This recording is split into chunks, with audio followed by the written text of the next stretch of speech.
What's up? It's week 5 already. Can you believe this? We're 23% done with the season already. We had this conversation Sunday morning, and it's just crazy. We wait all this time, Brad, prepping, studying, evaluating players, evaluating teams and opportunities and rookies. And we get to the season, and then it just goes by super fast.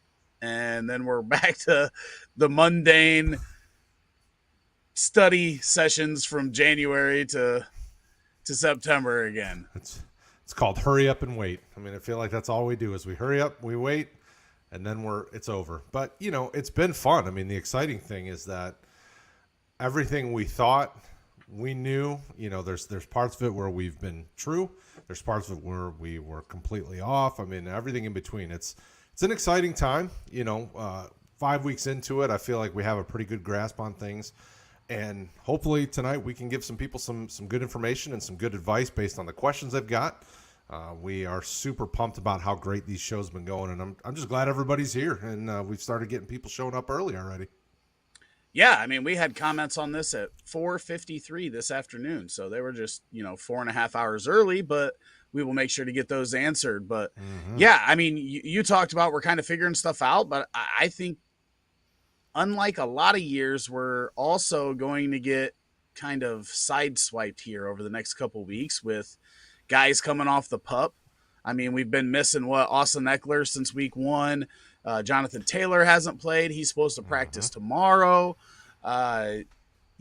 Teams getting other guys back that don't necessarily get talked about for fantasy purposes, but, offensive linemen that are coming off the pup from preseason, and everything just changes now that the pup is only 4 games and IR is only 4 games, and these guys are coming back at a weird spot because now we also get the curveball of, hey, it's bye week starting up.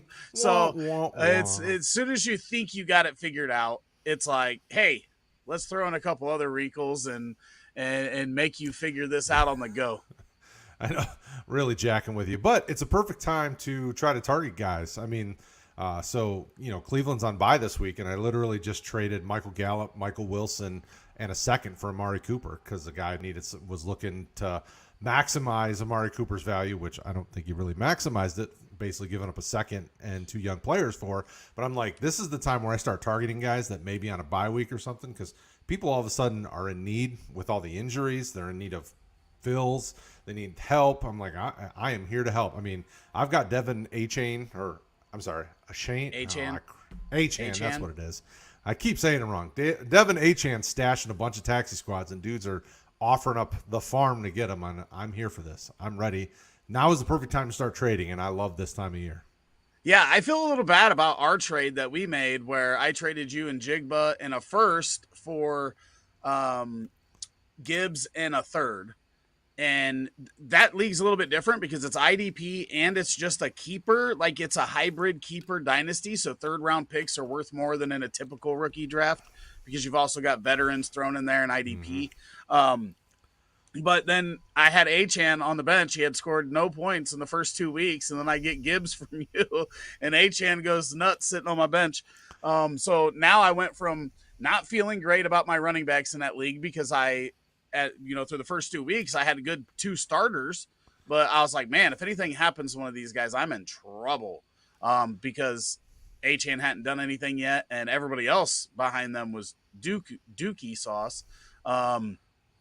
So now I'm man, I'm fine though. That's my only Gibbs share. I'm about to say it's a good problem to have for you, and for me, I'm in that league, I'm still rebuilding this roster, and I'm excited because Jonathan Taylor comes off the pup. So if I get a few good weeks out of him, then I can flip him for a significant increase over what I paid for him. Like, I'm all in for it because if I remember correctly, I traded like Najee Harris and a pick for Jonathan Taylor or something like that. It was something goofy, but it was like I definitely didn't pay nearly what he's worth. Yeah, JT's going to get you some stuff because when he comes back, if he comes back on that field with Anthony Richardson and they run an RPO style offense, oh my goodness. So, I'm a Bears fan, but the talk right now is Fields possibly going to Atlanta. And I'm like, oh my God, if you put him and Bijan in the same backfield and run some RPO, that is going to be deadly. Absolutely nuts. All right, so Connor Rowhead, I know you were in here commenting this at 4:53, 4.5 hours ago. So My I don't know man. if you're here to watch, but Brad's going to try because I'm not the IDP guy. So Brad's going to be able to answer this one for you. He says, I need trade advice in IDP. I would get Jalen Carter, but I would be giving up Dexter and Tua. Or Tua, how do you say that? To'o. Henry To'o. To'o. Yeah. So the Sounds like you're stuttering, kind of. It does. He's got a wild name. The interesting thing with this trade offer is that, and most of the time you'll hear Craig and I in our Discord when we're talking to folks go, okay, well, what's your scoring format? What's your starting lineups look like? In IDP, it matters significantly more. Like if you have to start defensive tackles in your league, I'm not moving Dexter Lawrence. Dude's only 25. He's getting you, probably, 5 to 10 points a week from the defensive tackle position. And then To'o's come on these last 2 weeks. Depending on your league scoring, I think I have him in the lineup where he got me 12 and 14 the last 2 weeks in a row, where Jalen Carter, like that's a long-term play. So if you really are excited about Jalen Carter long-term, sure, you make the trade if you have linebacker depth and you don't mind losing the production that Dexter Lawrence is going to give you. That's totally dependent on if you start defensive tackle. If this is one of those leagues where it doesn't really matter whether it's an edge or defensive lineman, it's just kind of a DL position. You're cutting hair at this point. Do you like Jalen Carter long term more than Lawrence? There's 3 years difference in age, so that could be a big difference for you. I wouldn't be jumping all over the trade. I would see if maybe you can get a little something on top of Carter back because Dexter Lawrence is productive. Jalen Carter's just a rookie. The only thing I'll say here is Jalen Carter is going to be a monster long term. He looks like he should. This dude is going to be a baller. But you are the IDP expert, so that's all I'll say from a football perspective, not a fantasy perspective. Emil, you've been showing up for a long time. We appreciate you. You were actually on here before we started, so we really appreciate that. Thoughts on Jahan Dotson versus the Bears? Is he a good start this week? What do you think here? This one's going to be a tough one because I keep telling people to start anybody against the Bears, but not only is he questionable, so he's still dealing with the ankle injury. I mean, he's probably good for 4 to 7 targets this week. What's he going to get you? 30, 40 yards, maybe a touchdown if you get lucky. It's really questionable for me if I was going to start him unless I was desperate. Yeah, this would really matter depending on who else you've got as an option.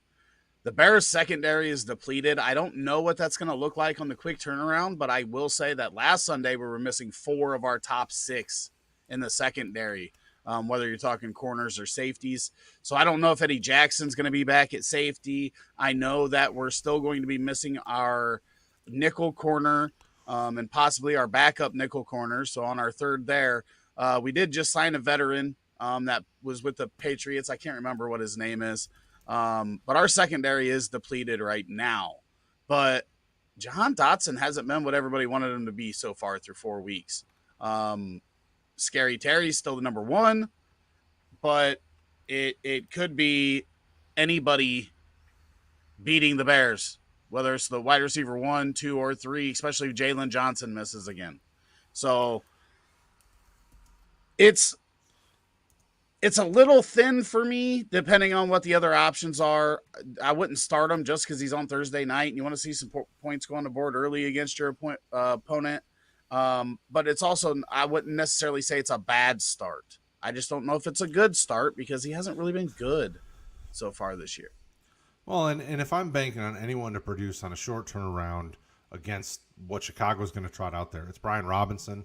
Maybe this is the week Antonio Gibson really gets you some stuff because they do a lot of out of the backfield passes and they line him up in the slot. I mean, it's one of those weeks where I don't necessarily trust outside of your top options. Even this week, I mean, Curtis Samuel, I feel okay about this week. I feel like he's probably going to be decent, but Logan Thomas and Brian Robinson and Scary Terry would be the 3 guys that I'm like, okay, I'm definitely starting this week if I, especially with buys and everything. But outside of that, it's like, what else do you got? Yeah, you cannot start Antonio Gibson at this point though, because they are just not Probably using not. him at all. So I mean, if you're starting him, you're in dire straits. I think that Jahan Dotson is definitely. I think Curtis Samuels will start if you've got him. So I would add him as the fourth and Jahan Dotson as the like. He's right there. He could go off. He could have a big game. I mean, he's getting some targets. They just haven't come to fruition. So this could be the breakout week, and it's the defense to do it against. So I wouldn't say it's bad, but it's just borderline. Hmm. Castile says, I can't trade Kittle. I have Ingram on my bench. Do I start Ingram unless Ayuk is inactive? What is Jamison Williams' outlook now that he is reinstated? So let's start this off first. And I would say that Evan Ingram's my start out of him and Kittle for sure. Well, yeah, I mean, has Kittle done anything this year? He had one game where he had 9 targets, caught 7 of them. That But was when Ayuk otherwise, was inactive. yeah, I mean, but otherwise, he's not even a tight end 2 most weeks right now. So I'm with you. It's Evan Ingram for me, irregardless. Yeah, if Ayuk sits, I could definitely see putting in Kittle. I think I even told you that the first time when Ayuk did sit, but I think Ingram's the weekly starter unless that happens. And then, I mean, Ingram's getting enough action. It hasn't really come to fruition in touchdowns yet, but you may even be able to start both of them depending on what your flex wide receiver options are. If Ayuk is out, but never if he's not. Now, Jamison Williams, I seen a thing today that said that he would be what, Brad? What did Goff say? Like he said, like I can't. It was like it almost contradicted itself. Oh, I haven't seen what Goff said about him. Let me pull it up real quick here. I mean, it's the issue that you run into with Jameson is it's going to take a little bit of time, right? He's been off, going on 4 or 5 weeks now. Uh, you know, in my mind, you don't start Jameson until we see them figure out what they're doing with him. Right now he's slotted behind, I think, Marvin Jones, but Marvin Jones really has been a pretty much a non-factor. Right now it's still Amon-Ra and Josh Reynolds as kind of the top 2 wide receiver options, but really it's Amon-Ra, Sam Laporta, Josh Reynolds, and a running back are kind of tied there as the third option in this passing offense. Then as Jameson works back, I mean, that's what you're going to see what they figure out what to do with him. 'Cause he's healthy, right? He got suspended. He didn't get hurt. So he'll probably get a couple of big targets these first couple of weeks, but look at what they did last year when they were working him back in. I think he had like single digit reps the first few weeks, and I'm not super excited about him for the next 2 to 3 weeks. That gives you enough time to figure out what they're going to do with him. But otherwise, I'm trying to I'm find still. this quote because it was like it started off, made it sound like he was going to be heavily involved to start, and then the end of the quote like tailed off and made it very murky to not really give an idea on where they stand with him. So I think it's tough. I agree with everything that Brad said. You can't really start him right now. If I find that quote, I will say it later. But we are going to Yeah, I haven't get seen this it. next question. I think it came through on Sleeper or something for me. One of the apps. I got a push notification about it earlier today, but I don't remember exactly what it said. Pierre says, should I trade Godwin and Goddard for Ramondre? My only running backs are Mixon, Connor, and Ford. My receivers are CD, St. Brown, Garrett Wilson, Christian Kirk, DK Lockett, Tyler Lockett, DJ Moore, and Godwin. You do have a lot of good receivers, but you can right now. I'm a big Ramondre fan, and right now you can't trade for him and expect him to really help your lineup. Not for that package that you're putting together. That's too much. Goddard, you're selling low because even though he's getting targeted, it hasn't turned into production yet. That's something that I see, you know, as we progress through the season, his numbers getting better fantasy wise. Um, so I don't think you make this trade. I think you can get a back that's more productive right now than Ramondre has been. And if you do want to buy Ramondre, I'm not against buying Ramondre, but I think you're giving up too much in this scenario. Well, and especially I mean, Godwin hasn't been crazy exciting, but he's building a rapport with Baker, and it looks like they're starting to hit a stride. Plus, Mike Evans is dinged up. I mean, it's one of those things where it's like, I feel like you're selling cheap on both these players just because your running backs aren't amazing. Mixon's weekly starter, Connor's a weekly starter. Like, depending on how many positions you can, or how many backs you can start, when you've got your two starters there, and obviously bye weeks are going to start dinging you a little bit, but then you've got receivers that are going to get you plenty of action. I still trust DJ Moore as a guy that you should be able to flex. Lockett is a guy that you should be able to flex. Kirk is a guy that you should be able to flex. I mean, like, it's like, what really are you doing here to help you? Yeah, and that's basically my point, is that you have enough wide receivers to trade one. But if I'm going to do this, I'd rather get a difference maker and maybe trade one of the better names and then take Godwin's production that I agree with Brad on is going to get better as this season progresses. Because you've got all these wide receivers you could start. All of them are, wide receiver twos at the minimum. Maybe Kirk falls out with Zay Jones back. We don't know how that's going to turn out. But yeah, I mean, if you could get a better running back out of Garrett Wilson, then I wouldn't be opposed to that, especially after Zach Wilson looked better this week and people may be a little bit higher on Garrett Wilson's outlook for the rest of the year. I would look at something like that and get a better running back that looks like he's going to be more productive, or give up less for Ramondre for that depth at running, because you do need depth at running back. Mm-hmm. Hello, everyone. Albert is Hello. the man, always here supporting. We appreciate you, Albert. Hope you're having a great night. Castile back with another one. Is Mostert in trouble of losing reps for his poor outing in Buffalo? I mean, they're going to want to keep his legs fresh, right? Like, that's always been the issue with Mostert, is he just hasn't been able to stay healthy. So, I mean, are they going to keep working in HN? Absolutely. Are they going to balance it out? Probably a little bit better than they did. Sure. I mean, fresh, younger legs as opposed to a guy who can get you meaningful touches down the stretch. I mean, it's a balancing act with these types of running backs. And so I don't think he's in trouble of losing reps. I think they're just going to balance it out as time goes on. And it's all game plan dependent, right? They're going to try to, it's a chess match. Yeah. This coaching staff's very familiar with Raheem Mostert, right? He was in San Francisco with them. Mm-hmm. They're not going to give up on him after one bad week. I mean, when guys have 3 really good weeks and then have an off week, when the whole team has an off week, let's, get that straight too. It wasn't just him that wasn't great in that game. He's fine. As long as he's healthy, he's fine in that offense. Mm-hmm. Achane will get more work, though. I mean, the kid's good, but Mostert's not going away. No.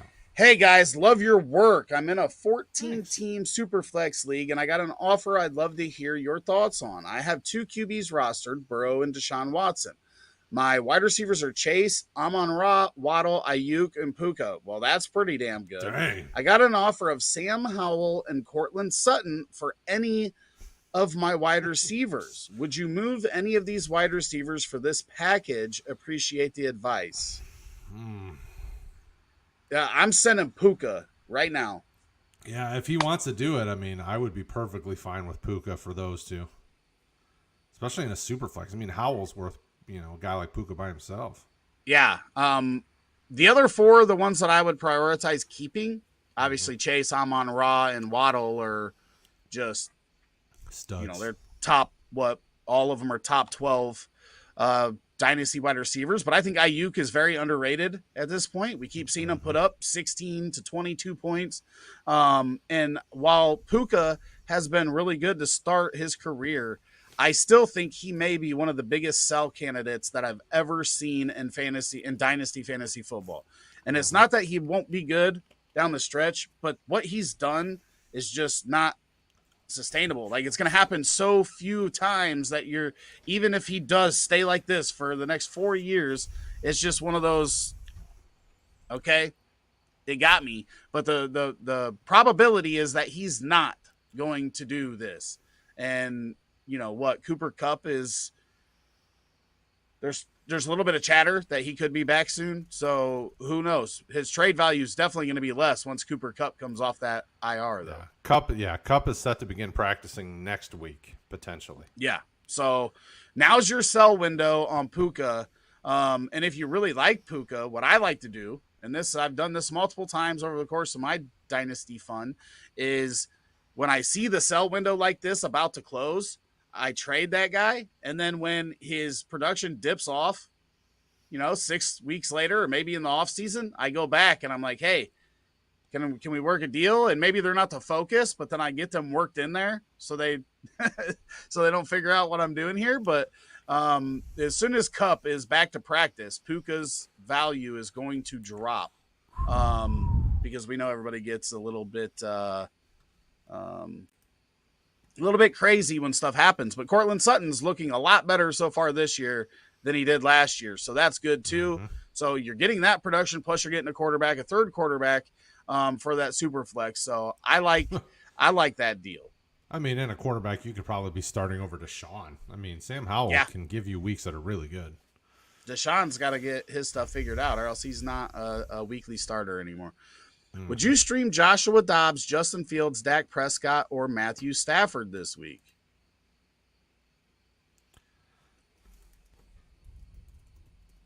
Let me just verify on matchups. Stafford's going against Philly, so I'm not touching that one. Dak's 49ers, so I'm not touching that one. No. So it's Dobbs who is going against Cincinnati. That's juicy. And Fields going against Washington. I mean, I kind of like the Dobbs matchup over the rest. I mean, I'm going Fields.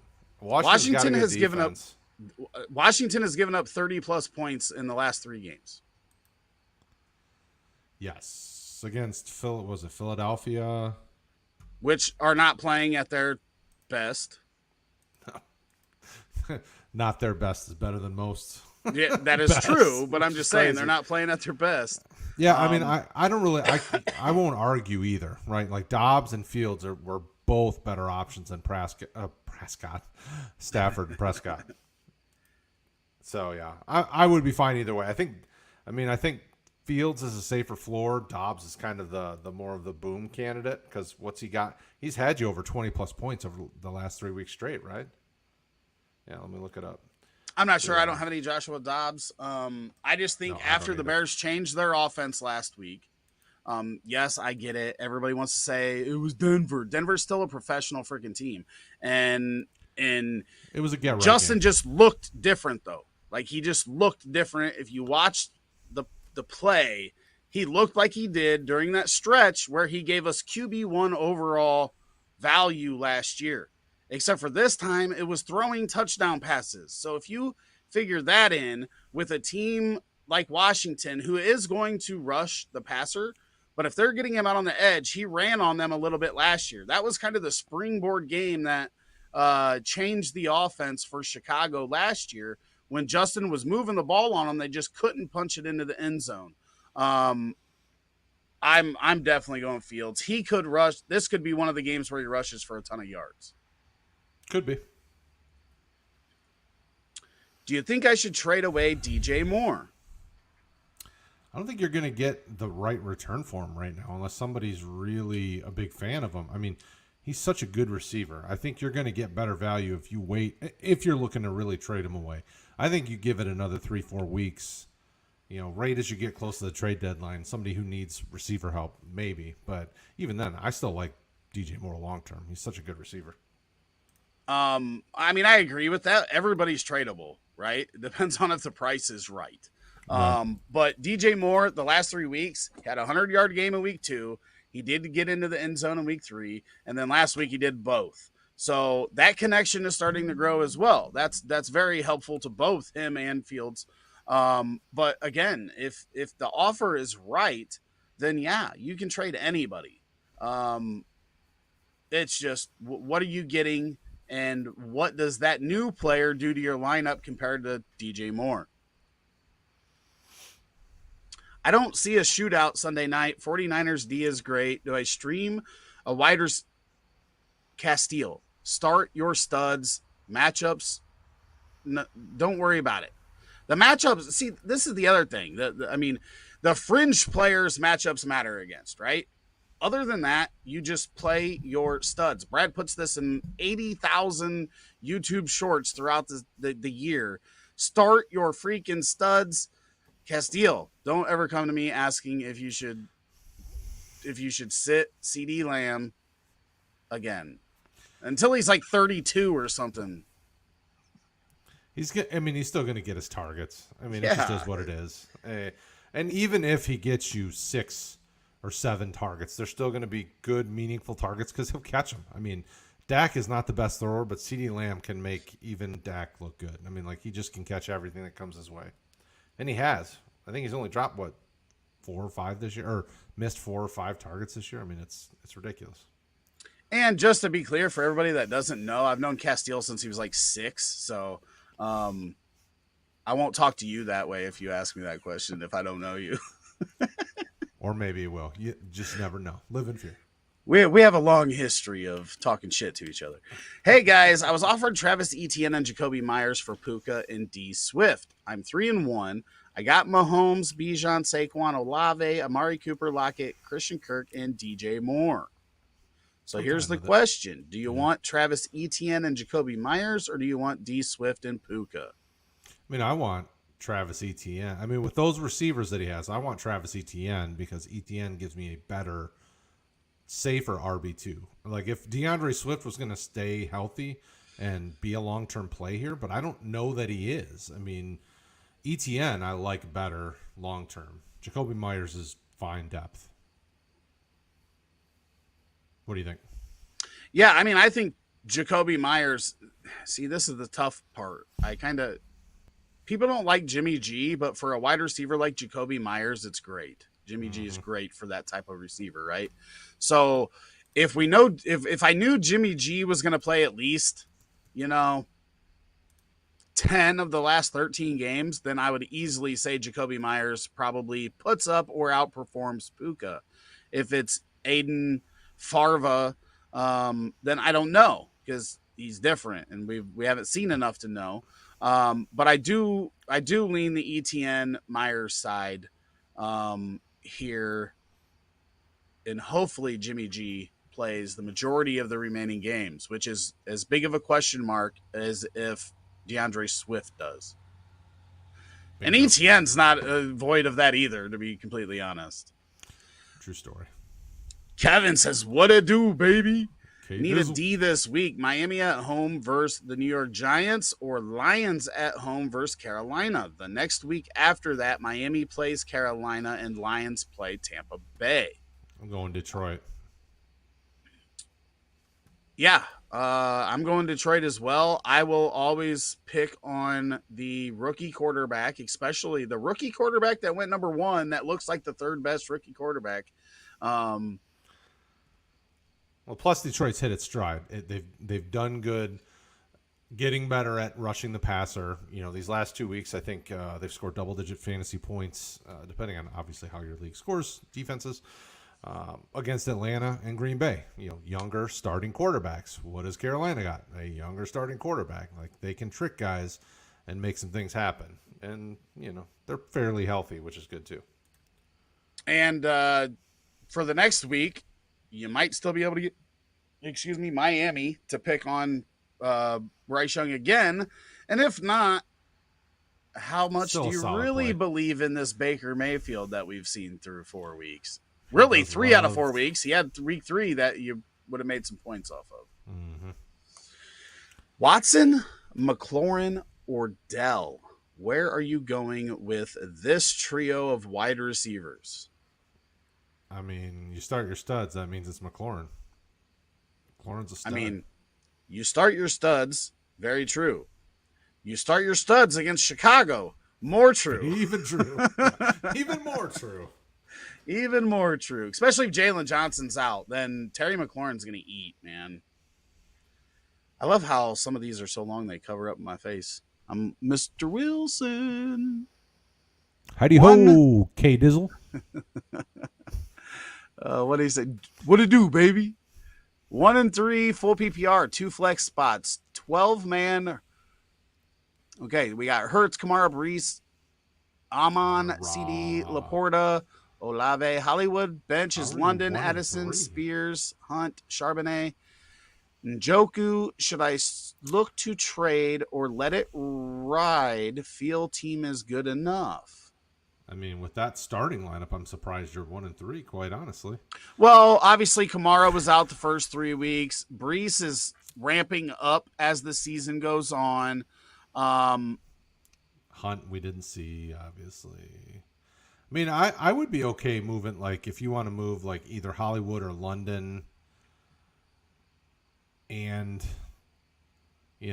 Charbonnet or Hunt, and try to increase your your RB3 if that's even possible, depending on what your league looks like. I mean, that would be kind of the thing I would look to do.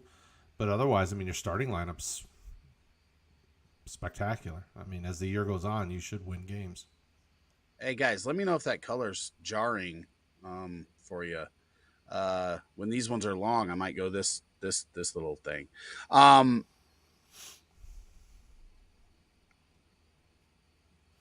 yeah, I mean, you've got depth with the wide receivers. I could see adding, moving one of those to get you some more depth at running back because we don't know how much is Hunt going to be used. Charbonnet seems to be just creeping up, right, on Walker on a weekly basis, just getting more and more involved as it goes. So maybe he ends up being depth that really helps you.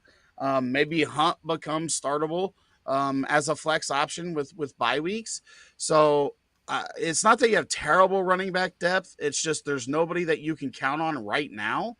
Um, and that's what I would look to fix. And if you could move Olave for a better option at running back, I wouldn't be opposed to that.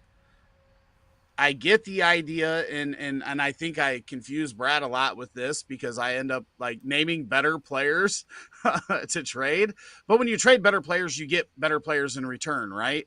And with CD Lamb and ARSB, Olave is like a luxury wide receiver 3 with some good wide receiver 2s behind with Hollywood, London, and Addison's probably only going to get more and more involved as the season goes on. So if Yep. you really want to beef up the running back room, then Olave is somebody that I would look to trade. I wouldn't even be opposed to CD or ARSB, depending on who you're going to get. But if there's somebody in your league that has a slew of running backs and they need help at wide receiver, I think that's how you make this team better for the long run. With those, you've got 5 good receivers that you can plug in and start. I have no problem starting London as one of my starting wide receivers or Addison as one of my starting receivers right now, unless they trade Kirk Cousins. That's the only thing. Maybe you can package Addison in one of those, and if they do trade Kirk Cousins at the deadline, then it's likely that whole offense falls off, right? Because they're probably not going to use their backup the way they use Kirk Cousins. Yeah, I doubt Jaron Hall is the next Kirk Cousins. Yeah. But who knows? I didn't think that Brock Purdy was any good either. Gentlemen, we need waiver pickup order. Detroit defense, Michael Wilson, Rashee Rice. Okay, so always defense last. That's always my last priority. And I'm going Rashee Rice here first, and then Wilson, and then Detroit. What about you? Oh, it's such a tough one. I mean, let me check on Rasheed. I mean, what's he getting? Yeah, he's 5'7", 2'5". I mean, he's definitely getting more targets. Hasn't had a lot of super meaningful targets. Like it's only gotten what's he had? 140 and a touchdown so far this year. Yeah, I'd probably go Rice, Wilson, Detroit's defense.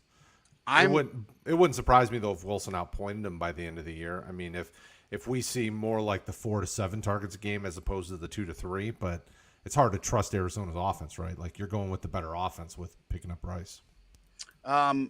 that's my thing, right? I'm gonna tie to Patrick Mahomes. The wide receiver group is wide open of who's going to be the number one, and it kind of looks like it's tilting Rashee Rice at this point. It's been spread around quite a bit, but somebody's going to emerge.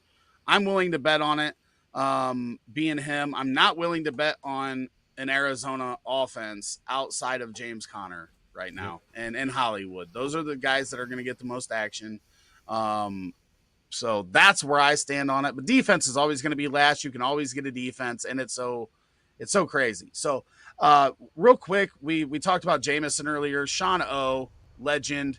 Goff said Jameson would be involved to some extent. That's what I was talking about. I was like, it started off as like, would be involved. And I'm like, yeah, nice. And then it's like, to some extent, whatever that means. Yeah, right. Let me Thanks, get back Shauno. up here. You're the man. Because CXK in the house. What is up, my guy? That is fantastic. Yeah, the OG. I can't remember if he and Jaws were both in our first stream or not. Or the first stream close. that got the first stream that got a viewer, we should say, because we may have had a couple that had no viewers.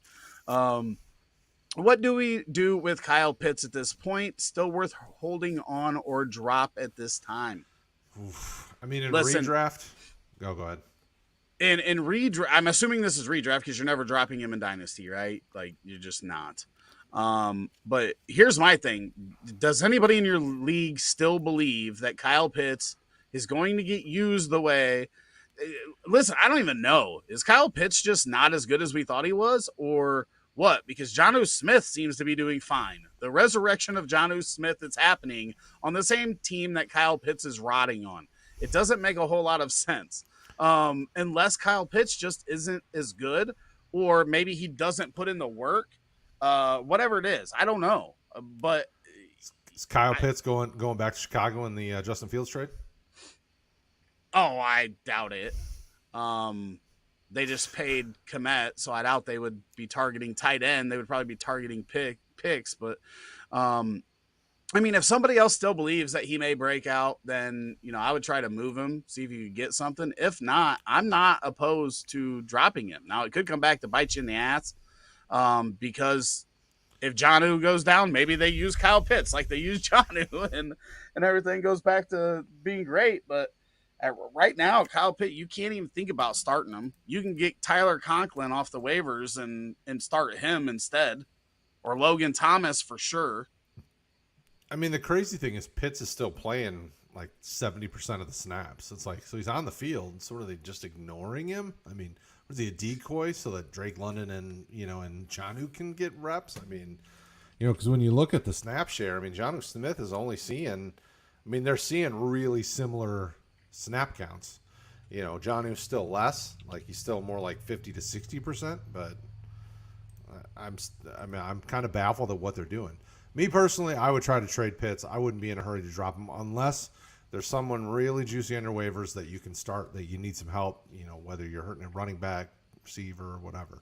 Otherwise, no, I try to trade him. Say, hey, anybody interested in Pitts? And then I go from there. So here's the kicker, right? Kyle Pitts has actually been targeted 21 times. Drake London's been targeted 22, and Jonnu Smith has been targeted 20. But guess what? Jonnu Smith had 0 in week 1. So weeks 2 through 4, he is out targeted. They're on the same sheet here. Where the heck did he go? Kyle Pitts, so 14, 18, so 20 to 18 over the last 3 weeks. So Pitts is getting targeted. It's they're not turning into anything. Well, they're not turning into catches. I mean, Jonnu's catching. Where are we at? We're at 15 of 20, so that's 75%. Yeah. So that where, Pitts is 11 for 21. That is not. That's 50% if he's lucky, and slightly above 50%. So John is it may be a little premature. You can't start him. I would try to trade him. I would try to avoid dropping him. He's going to get swooped up right away by somebody. But maybe these targets, hey, if Desmond Ridder gets replaced, maybe everything changes, right? I just don't think Desmond Ridder is very good. Fast says Romeo Dobbs, Zay Flowers, or Addison in the flex PPR. I'll be honest, I'm not even that far into my week yet. It's hard to pick flexes on Tuesday. But Zay Flower would be the guy that I lean to on a Tuesday.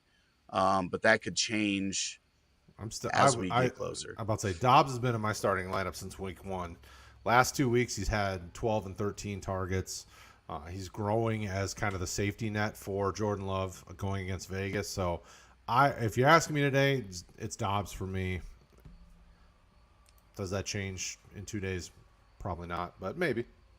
This is definitely a question to come back. We are live Saturday nights at 9:30 p.m. Eastern and go till close to midnight. And then we are also live Sunday mornings from 9 a.m. This is all Eastern until noon, in between noon and 1, depending on how many people we have in here. If we get all the questions answered, we dip, make sure our lineups are good. Love RR says, had a dude send me a trade for my Adams for his St. Brown and Ayuk, but he withdrew. Shaking my head, but he got scared. I'm trading Adams for those two guys for sure. That sucks, man. I hate it. We have a guy he plays in most of the leagues I run, but Nate Martin, he loves to do that. He loves to send dynasty trades and then revoke them like immediately. Okay. Just so you guys know, we answer everything in order. All you got to do is ask once and we will get to it. You may have to wait a little bit. Unless you do that super chat, you can jump right to the front of the line. Jonathan Hutton, he's been around for a long time too. Super Flex League. I have 2 QBs rostered, Burrow plus Deshaun. Okay, we did answer that one as well. We got that one. Yep. Remember, ask those once, please. Connie Bowe says, currently 1-3, getting cut back, being offered Zay Flowers and Jahmyr Gibbs, and I receive Aaron Jones. Do I take it? No, I wouldn't. I mean, I think as time goes on, I think Gibbs gives you a little bit better action, and Zay Flowers is going to continue to be a nice depth piece with flex opportunities. Does Aaron Jones stay healthy the rest of the year? Because he can't get back in the lineup, it seems like. You and your injuries. Jahmyr Gibbs could get injured tomorrow in practice. We could get injured on the show. I mean, it just is what it is. I got injured 2 Fridays ago, and here I am. You recovered quicker than Aaron Jones did. Aaron Jones also gets hit by a 300-pound man, though, so give him credit. See, I think Aaron Jones is a top 6 running back the rest of the season. I mean, they have to use him. Jordan Love has not played well. This dude is fool's gold right now. He has not played well. His completion percentage is, people make fun of Fields for not being accurate, and then there's Jordan Love, and he has not been accurate at all. I was doing some research today. Over 20% of his throws are off target. That's not good. I think Aaron Jones is the most valuable piece here. I may try to give up less, though. But I don't know. Say he's had 14 carries this year. Jones? Yeah. How many? Okay, is this PPR? Because I don't care about the carries. The targets are worth way more. He's had 6 targets. But he's only played basically a week and a half. He did play that about a week and a half. I would put money on him being more valuable, like by quite a bit, than Gibbs the rest of the season, because Montgomery's not going anywhere, and Montgomery is Dan Campbell's type of running back. Like, he's only going to get you 3.8 yards per carry, but he is going to be tough, and he's going to get the tough yards, the touchdowns, the red zone. I just don't know when Gibbs is going to get involved this year, especially if they keep winning. They're not going to change stuff drastically. It's not an if. When they keep winning. Okay, this is the Lions we're talking about, Brad. We're 4 weeks into the season. Don't you go getting ahead of yourself there, buddy. I'm booking my tickets. It's going to be a big year for us. Don't get ahead of yourself. Half PPR. Who do you think has the most upside rest of the season? Pick one: Dell, Addison, or Michael Wilson. I'm going to go Dell here because I am worried about Kirk Cousins getting traded, and then I'm going to trust Houston and their let's throw it 100 times a game over Arizona and whatever whatever they got going on. Like, does Josh Dobbs keep playing as well as he has so far this year? I'm not confident in that. Yeah, I mean, it I'm really going comes Dell. down to Dell. I'm about to say it comes down to Dell and Addison. I mean, they've seen similar action where they'll have a couple weeks where they're getting a lot of targets, and they'll have weeks where they're not getting many. Dell, I think they're going to continue to keep trying to make a focal point. Him and Nico are kind of their top two pass catchers. So I would lean on Dell rest of season, even though it's just a half-point PPR. But if Addison was the leader by the end of it of these three, I wouldn't be surprised either. But that means Kirk stays all year. If Kirk stays there all year, it's Addison. I'm just not confident that happens because I don't know that Minnesota can continue. I mean, continue. They only won one game, but I don't know that they can win enough to keep them in the playoff race. Agreed. Tyler says, "Is Waddle Welcome benchable back. for Dobbs? Waddle hasn't done anything in the Dolphins or Eagles defense. I'm not benching Waddle for Dobbs. Man, it's tough. I mean, we say you start your studs, and though he's only had 5, 6, and 5 targets, he's still a stud. He's got the Giants defense next, so that should be there's a chance for get right there for him. He's had a little bit of injury here to start the season. I'm still going Dobbs. That doesn't mean that he won't. I mean, I'm still going Waddle over Dobbs. That doesn't mean that he won't get outpointed, but I'm not benching Waddle. I'm not benching anybody if their name is Mostert, Achane, Waddle, or Hill. Waddle, yeah. Well, all four of them. Well, and the tough thing with Waddle is he was on a snap, they had him on a snap count because he was returning from injury. So part of it was he only saw, like 70, 75% of his potential workload. So it's like, okay, if he's in there a little bit longer, he probably gets you more like 7, 8, 9 targets kind of thing. So it's like this week, my anticipation against the Giants, if I were guessing, I'd probably say 6 to 8 targets, probably catches 5 to 7 of them. I mean, he doesn't drop a whole lot of stuff. So I would feel good about Waddle because I say start your studs. What is Saquon's current value in terms of wide receivers in Dynasty? If you're trading them to me, I mean, my wide receiver 3 at best. Are you guys talking trade in PMFFL? No, we're not. I was just messing with him.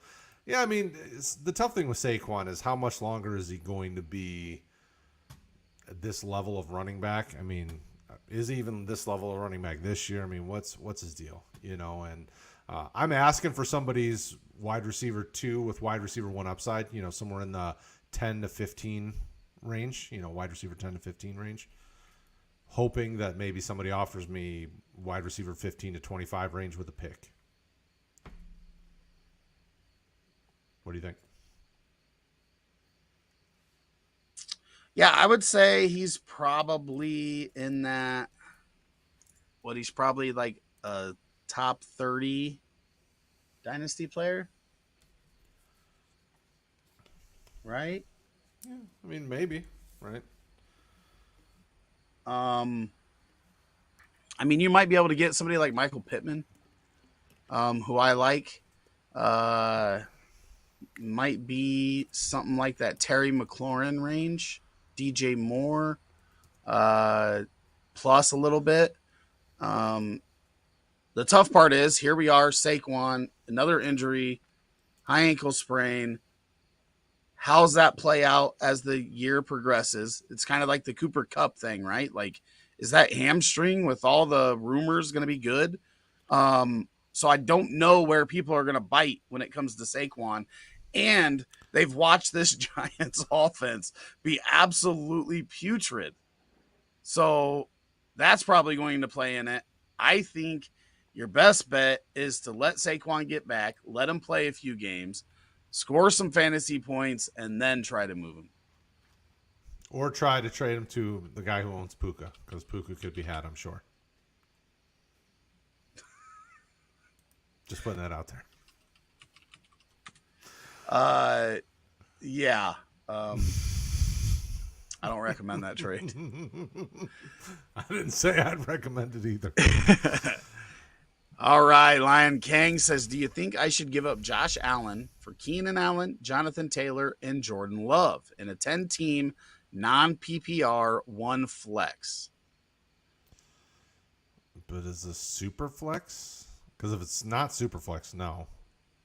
If it's not super flex, I'm making this trade all day long.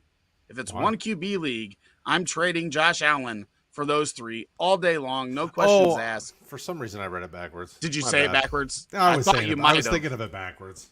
Yeah, and a one, yes, I agree. In a super flex, I still think it's pretty close, depending on if you are a serious contender.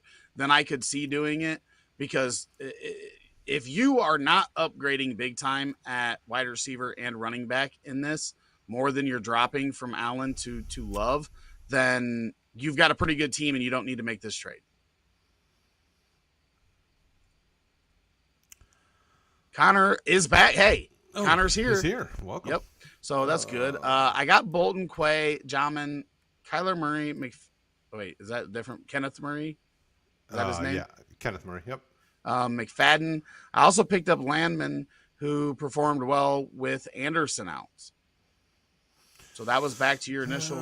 Yeah, the defensive tackle one. I mean, I don't hate giving up to Oto'o and Dexter to get Jalen Carter then, because you've got plenty of linebackers. So because you've got arguably the best linebacker in one of the top linebackers in Bolton, then you've got nice depth. I'd be fine with it, because Jalen Carter long-term should be a really nice defensive tackle. Andrew says, looking to trade Miles Sanders. What do you think I can get for him? My league is a PPR dynasty, just clueless of what I can get. So this is a tough one. I had a guy. Let me pull up my home league. I had a guy. And Connie says, I'm in the same boat. Want to get rid of Sanders as well. It seems to be a common thing right now. You're not going to get much out of Miles Sanders right now. The production has not been there. I think it gets better. I think you got to wait a little bit for Miles Sanders to pop. Sorry, Brad. I was trying to find Sleeper. It's not as easy to find the history of offers that were sent your way. So I was trying to find. I got offered Miles Sanders today in a deal for Achane, and I turned it down. They wanted to give you Miles Sanders, and you give up Achane? So the deal. Okay, now I remember the deal. So he's currently on my taxi squad, and in this dynasty league, you get 2 firsts for a first-round pick. So I drafted Achane at the back end of the first round. So I would get 2 firsts if somebody put a taxi claim in. So I'm expecting at least 2 first-round picks for this guy for anybody who wants to come at him. So I got offered a late 2025 first, what should be a late because this guy's a good team, and Miles Sanders. And I said, no, wait.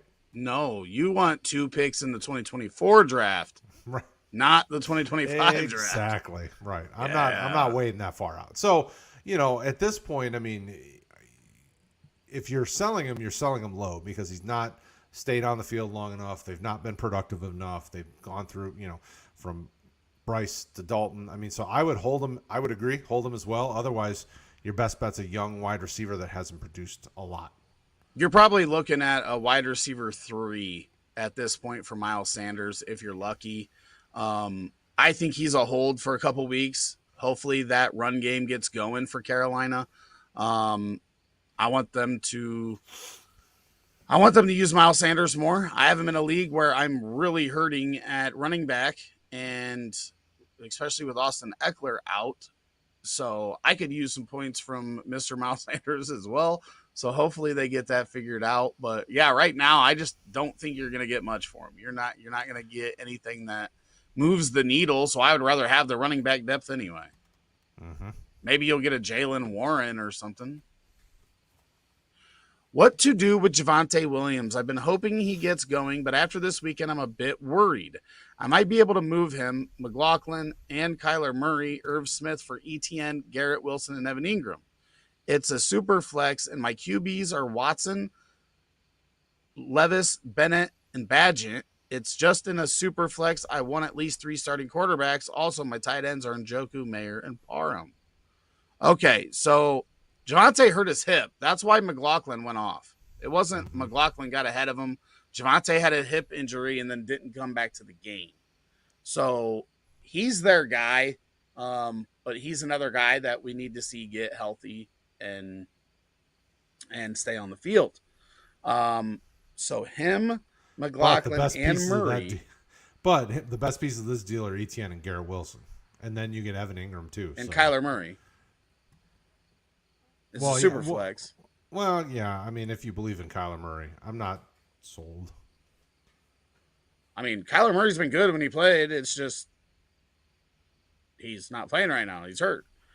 But he's going to be starting for somebody. Kyler Murray's the best piece outside of Garrett Wilson, dynasty-wise, in my opinion. Yeah, I'd be fine making that move if you can get that, because you could then get a nice running back, an elite receiver, and a good tight end. You've got Mahomes, Watson, maybe Levis becomes a thing next year. Otherwise, you're, still looking for a third quarterback. I mean, I've won Superflex leagues with one quarterback. It's not impossible if your team's built good enough, and guys like Garrett Wilson and Etienne are part of that good enough. They make you better. Yeah, so the sad part for me is Javonte may be as good as Etienne, so that's a wash. I think that Garrett and Kyler Murray are fairly close once Kyler Murray gets back. Right now, he's going to be you're selling low on Kyler Murray. And then Evan Ingram at tight end. I mean, he's better than what you've got, but he's not like a huge dynasty upgrade.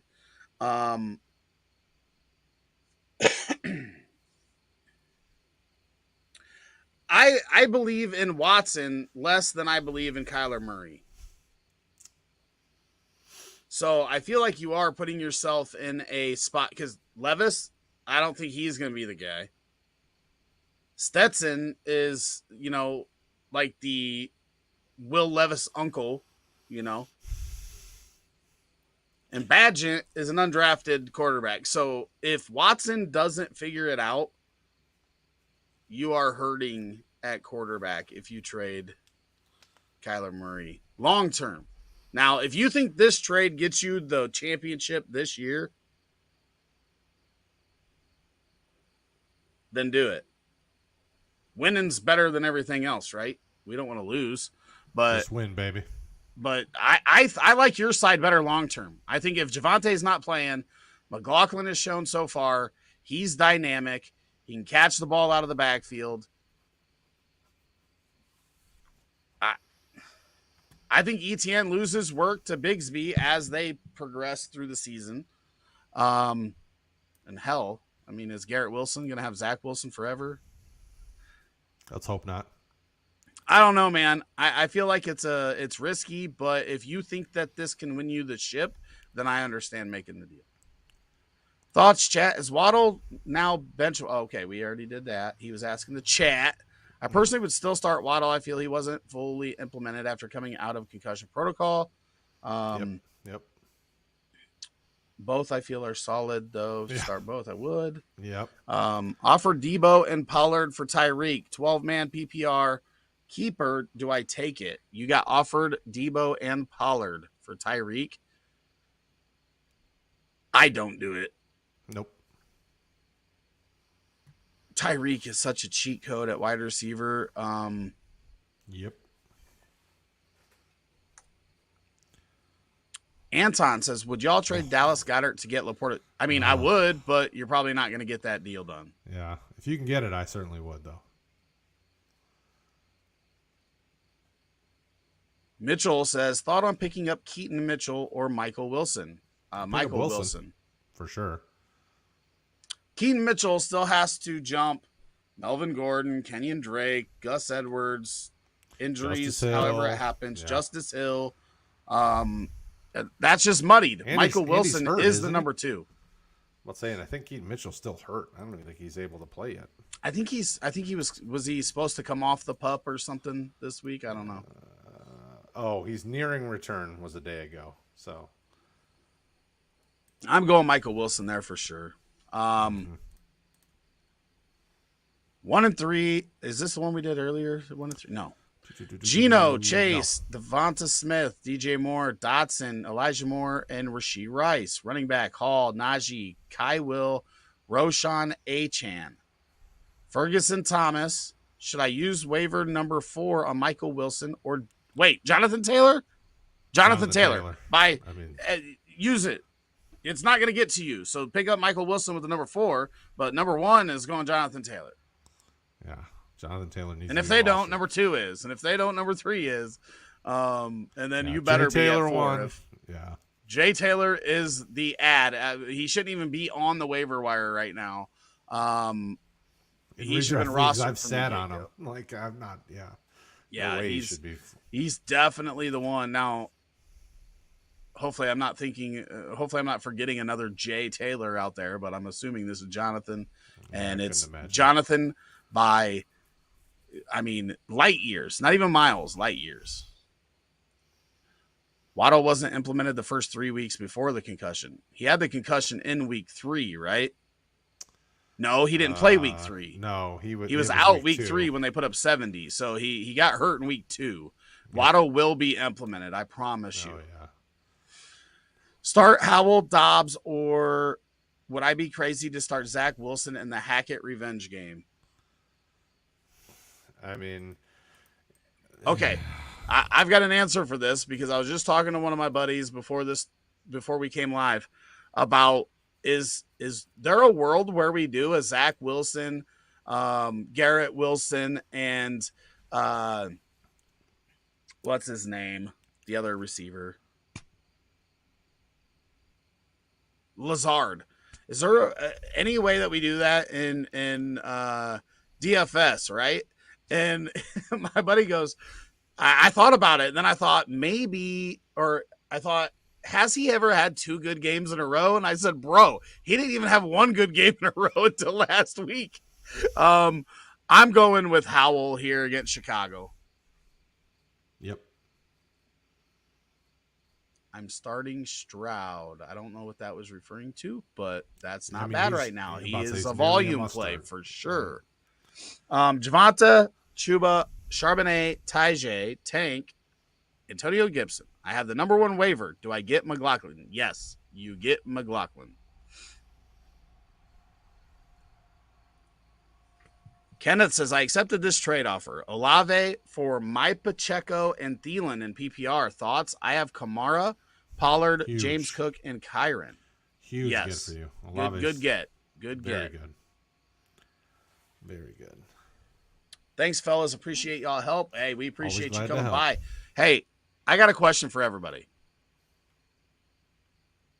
Who's got it better than us? Have you liked this video yet? We'd appreciate it if you did. Okay. That's what he said. I think you won the trade. Olave is a beast, in my opinion. I agree. I'm benching Waddle. We talked him into it. I like it. Hey, you know what? But in the end, you got to be happy with what you do. So if you feel more comfortable with Dobbs, then absolutely. Dobbs is going to get you play. I didn't talk him into it. There's no way I'm benching Waddle for Dobbs. But, hey, it's your team. You paid for it or you didn't. Well, either way, it's your decision. I'm just going to give you my educated opinion. Yeah, I was saying it tongue-in-cheek. But Freddie says, both guys will. Freddie says bench 1. Stevenson, Swift, Nico, Puka, Achan. Right now it's Stevenson that you got to bench. And it hurts my heart. Are you sure it isn't Nico? What are you talking about? Nico just scored 40 points last week. He's getting targeted like gangbusters. You're not benching Nico right now. For some reason, I felt like it was week 3 that he had the down game. I was like, it felt like it was a week. Yeah, they're wide receivers. They're not going to score points every week. That's the thing. We've talked about this. The wide receiver position, unless you're Cooper Kupp in 2021 or you're Michael Thomas in 2018 or Devontae Adams in 2022. No. I might have those back. Just all of them had 1 year where it was just crazy, where they barely ever scored less than 14 points. Typically, wide receivers are up and down. Look, Tyreek Hill. He'll have a 40-point week, but then he only had 14 this past week or something. It's a volatile position. Nico is a must start right now in that offense. And you should be happy about that, Mr. Michigan man. Go blue. Do it, Tyler. You really can't go wrong either way. Both are solid players. I Bingo. am not on board with this. I just want to make that known so nobody comes and yells at me next week because Waddle goes for 35 because the Dolphins put up 40. Which side would you take? Madison and Gabe Davis? I mean, Etienne and Pittman. Etienne and Easily. Pittman by like light years again. Smash it. Tua for Yeah. Cup. I mean, if it's a 1 QB and you have Tua and Lamar, then I'll take Cup for either of them and hope that he comes back to be 75% is what he's been when he's on the field. Because you can't start them both. You think Kirk going to get traded even with the no trade? I feel like he loves Minnesota too much. Well, the thing is that he won't be on Minnesota next year no matter what, most likely. So if he wants to get into a winning position this year, then he'll have to waive that trade. Give up that no trade.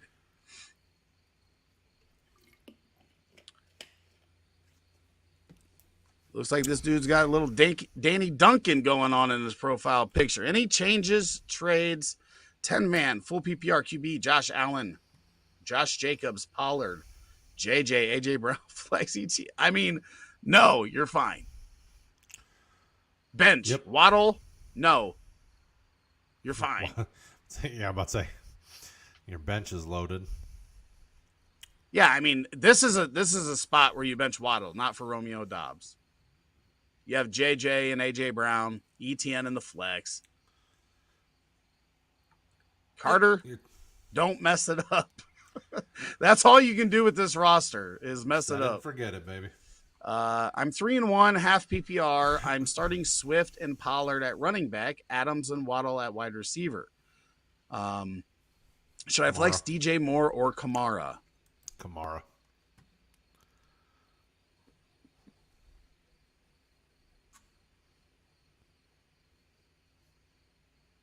Yep. I'm just thinking. I was thinking like I might bench Swift out of those and put Kamara into the starting role and Moore into the flex. But I'll go with the running back production. Keep playing hot hand, baby. At some point, I'm telling you, Swift is going to hurt everybody because Gainwell's going to come back in. I mean, I don't know that he's going to go like all the way down, but I just don't see this production continuing forever. As is says full PPR redraft, I've got Wilson, Waddle, Devonta, and Nico Collins on the bench. I'm thinking of upgrading either of Waddle, Devonta. What would you recommend as targets? I mean, it's going to be hard to upgrade here because what's ahead of them? Well, I mean, that person's, unless they're like 1-3 right now, they're not going to want to downgrade, right? Like, they're not going to want to go from JJ to Waddle or Devonta or both if you trade both of them for them.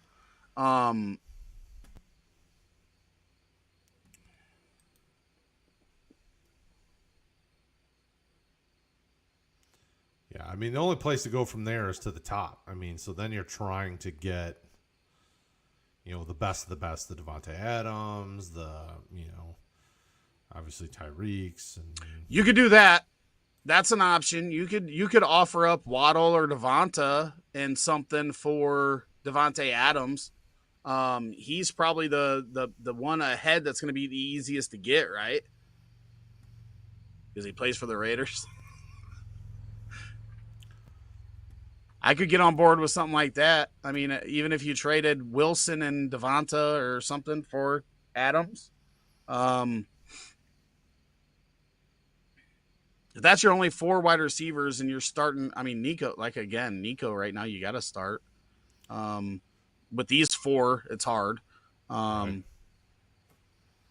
That's really the only option. I think you kind of wait, see, did Zach Wilson figure something out in week 4 that leads to more production for Garrett Wilson?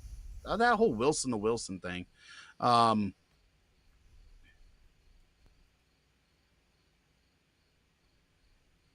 Yeah, I mean that's the tough part. If you're trying to upgrade those, it's going to be tough because they're good. Would you trade Montgomery, Watson, and Barkley for Eckler, Waddle, Thielen, and Sanders? Standard, I would get the better running back one. My flex option that would balance my team and Sanders. So Montgomery, Christian Watson, and Barkley for Eckler, Waddle, Thielen. I mean, you're upgrading your running back one and wide receiver, because Waddle's better than Watson and Eckler's better than Monty. But if this is Eckler coming back this week? I think you're getting the two better players in this deal with Eckler and Waddle.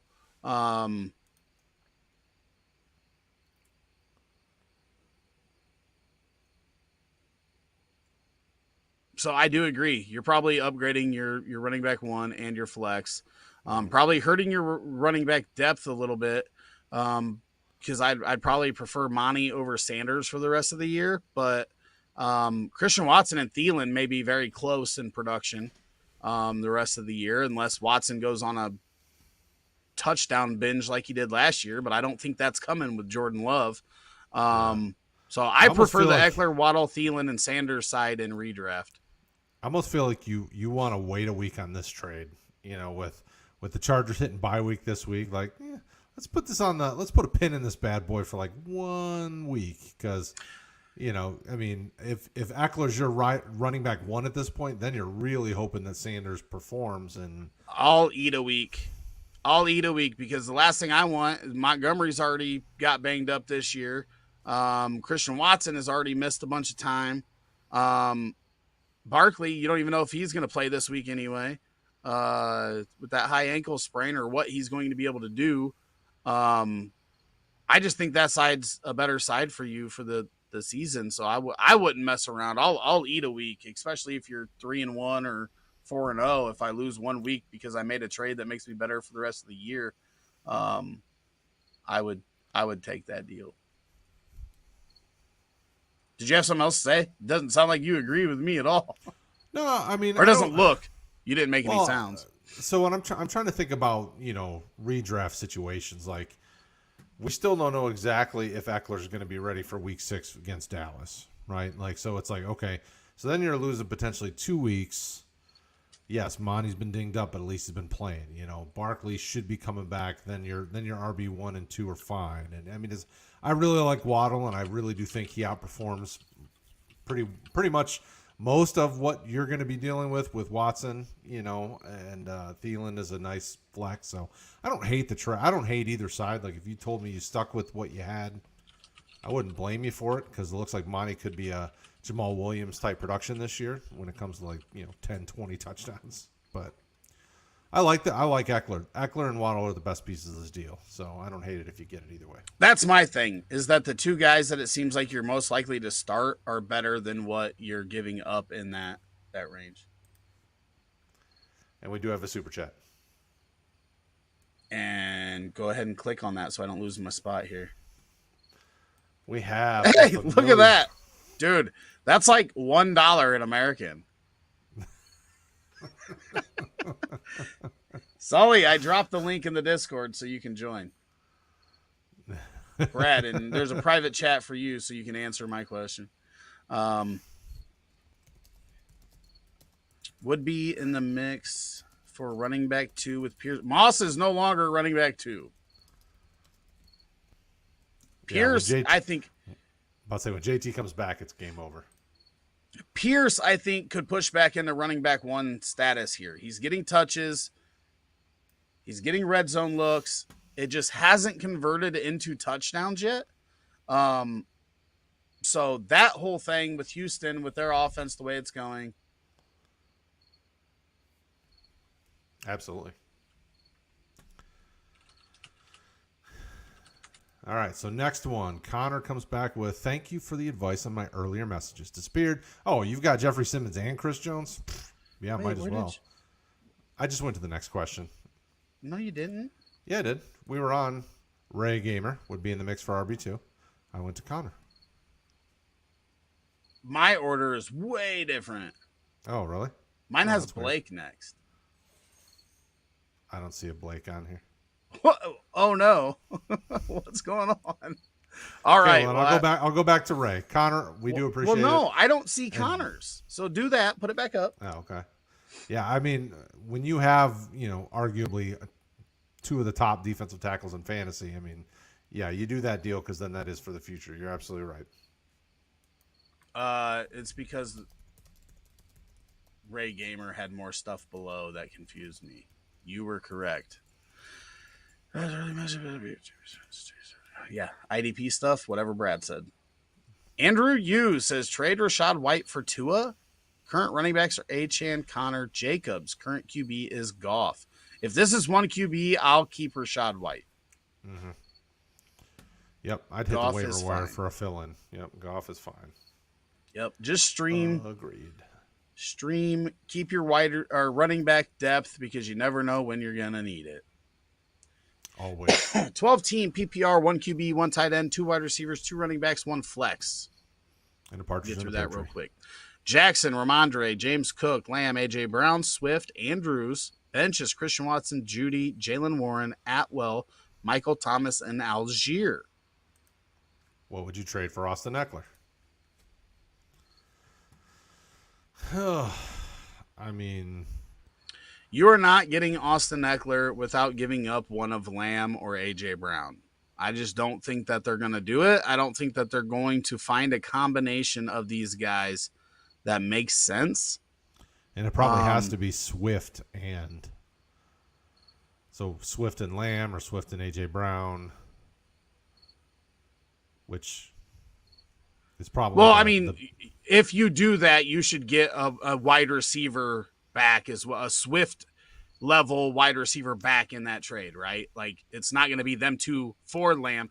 Lamb and Right. AJ Brown, when we're talking rest of the season, are probably right around the same value as Austin Eckler. Yeah, I'm fine with either. Like if you sent the Philly stack or Lamb and Swift, I'm fine with either. But I would definitely ask for a receiver back. yeah, if you do that, if you trade both, I mean, I think you could trade straight up and then work out some of your wide receiver situations. Atwell's startable right now. I mean, he's getting targeted a ton. Michael Thomas is. So you can definitely do it. Judy, maybe that stuff gets figured out. Who knows? But yeah, I mean, you're gonna have to trade Lamb or AJ Brown. If I'm the Eckler owner, right now, I'm not gonna be like, hey, give me Judy, Watson, and Algier. I'm gonna be like, I want somebody to have that same value for me, and I'm probably looking to upgrade at wide receiver, right? Yes, sir.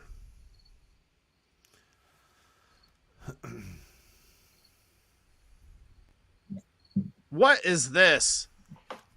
He What's going on? donates $1. He donates $1, then jumps on the stream. Holy, what a dirtbag move donating in Canadian. I must apologize. I'm embarrassed. We are happy with every super chat we get. We appreciate you and you jumping on as we were. I mean, we have a lot of questions. We're going to have to speed wrap through these unless other people are staying past 11 because we're going to town. This has been good. These have been working out really well. Facebook user. Oh, wait. I put this up, didn't even read it because we were talking. Do I trade Lamb for Connor and Smith? I'm assuming this is Devonta Smith. So are you taking James Conner and Devonta Smith for CD Lamb? I am in redraft for sure. Redraft all day. Yeah, I'm fine with it. Okay, now for real. Facebook user, it's a great name. Your parents did great. Thanks for help, guys, on the Murray trade. I do have Zach Wilson too. Haha. That's what we were all doing if we had Zach Wilson on our lineup leading up before last week, right? Just laughing at ourselves. Why do we have Zach Wilson on our roster? Looked a lot better. Maybe he figured it out. I don't think I'll win this year unless I make a push because I have K9, Saquon, Pacheco, but my best wide receivers are Olave and London. Listen, I think as the season progresses, Olave and London are going to be fine. I think with your running backs, if they can stay healthy, We're seeing Pacheco already start scoring a little bit more, right? As this Kansas City offense starts getting a little bit better. Saquon obviously out for the past 2 weeks, maybe back this week. High ankle sprain, wouldn't expect a whole lot till week 5 or week 6. And K9's been really good, but how long before Charbonnet eats a little bit more of that? But I think you could start stacking some wins here with this team if they get healthy and these targets. I mean, Atlanta's got to figure something out at quarterback, right? Like Ritter's just not it. They just need to lose. Like they need to lose more and force Heineke onto the field or Arthur Smith out of football. One of the two. It's the only way we get out of this. I mean, I don't think Heineke's much of an upgrade, but maybe the Bears will trade them Justin Fields. But I think he is a massive upgrade, and that's the sad part. I don't think it's going to be that great of a benefit, but he's a big upgrade over Desmond Ridder, in my opinion. Well, I don't think Taylor Heineke's a big upgrade over anybody. I get what you're saying, but like he's not good either. I mean, he's a veteran that can run the system, but that's not a good thing. But he did get good production out of Logan Thomas and Terry McLaurin. So if they actually throw the football, we could get some London Pitts or maybe, pardon me, London Jonnu Smith productivity. Hold on. Think about the I was going to say, they're throwing the ball. That's not the issue this year. They're throwing the ball. I mean, you've got 60. What did we add up? 63 targets in 3 games. That's 4 fair. Pitts. They're Smith. just not good targets. They're just not good targets. They're not catchable. That's sure. But I don't know. But that was what we were worried about before the season, right? Was are they going to throw the ball enough? And they're throwing the ball more than they did last year. It's just not coming to fruition for the pass catching options unless it's Bijan out of the backfield or Jonnu Smith at tight end, which doesn't make any sense. But does football ever make sense to us? Pierre says, should I give up AMSTB for Austin Eckler? No, sir. Yeah, probably not in a redraft. I'd rather no format of fantasy that I'm aware of would I do this. I am in redraft. I'm not. Why would you do that? In redraft, Austin Eckler, once he gets back, is probably a top 4 running back, wide receiver, flex, whatever you want to call it, the rest of the season, especially with Mike Williams out. Eckler, he just gets too many targets at running back to not be a top 4 option as long as he's healthy. So that's my thing. I think that's the key. When's he going to be healthy? Well, I mean, again, we're in the NFL, and he's supposed to be back in week 6 after the bye. He's supposed to be good. So you got to eat a week, but I mean, they're both good. But if you were looking pre-draft, Austin Eckler was going ahead of Amon-Ra St. Brown. If he's coming back healthy after the bye, I think that the standing's still there. Austin Eckler didn't do anything but score points when he did play so far this year. So I don't think anything's changed. It's just him getting back on the field. So I agree with that. So I'll take Austin Eckler. Those guys are taking Amon-Ra, and hopefully that helped you.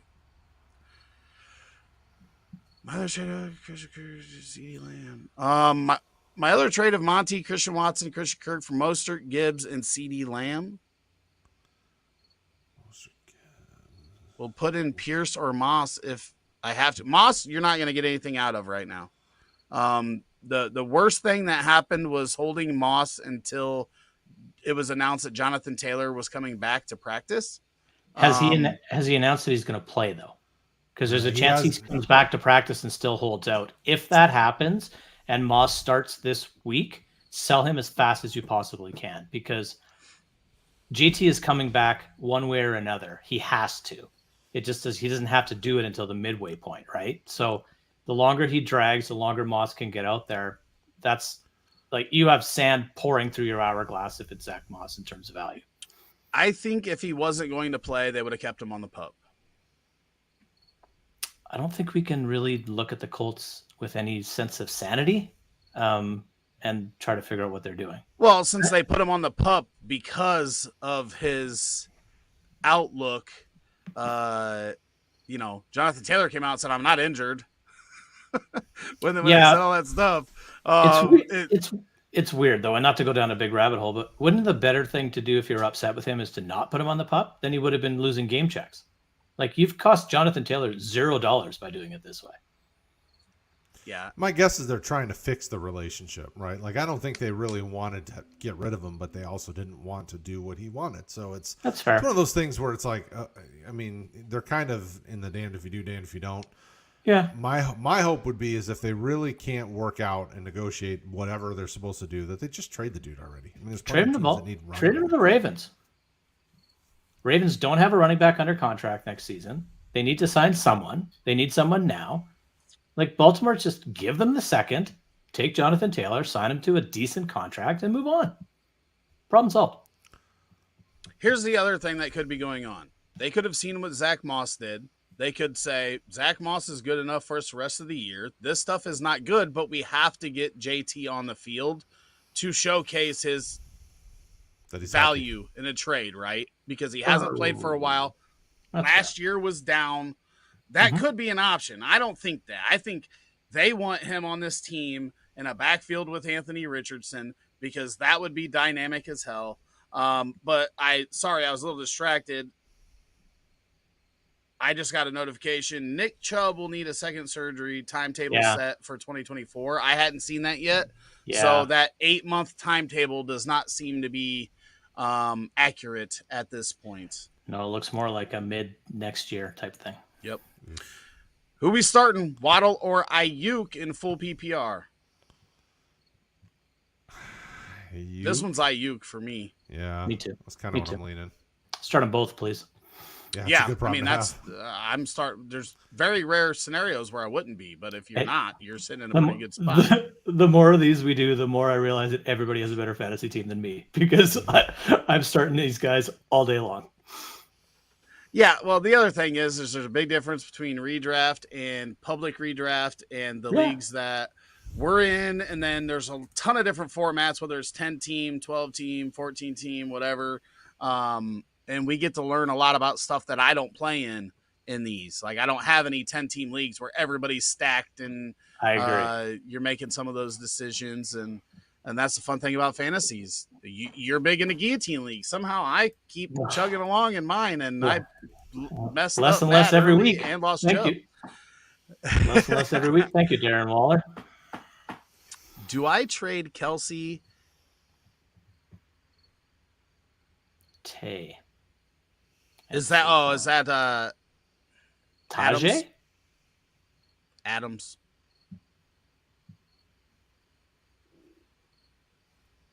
Who? I think it's Adams.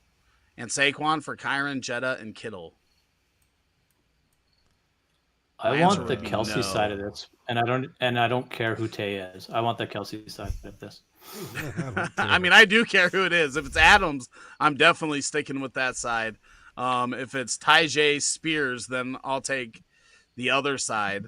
No, I want Kelsey. I want the Kelsey Saquon side over the Jetta Kittle side, and the Kyron piece is irrelevant to me, and so is the Tay. Whatever it is. I don't know, man. Jetta, number one player in here.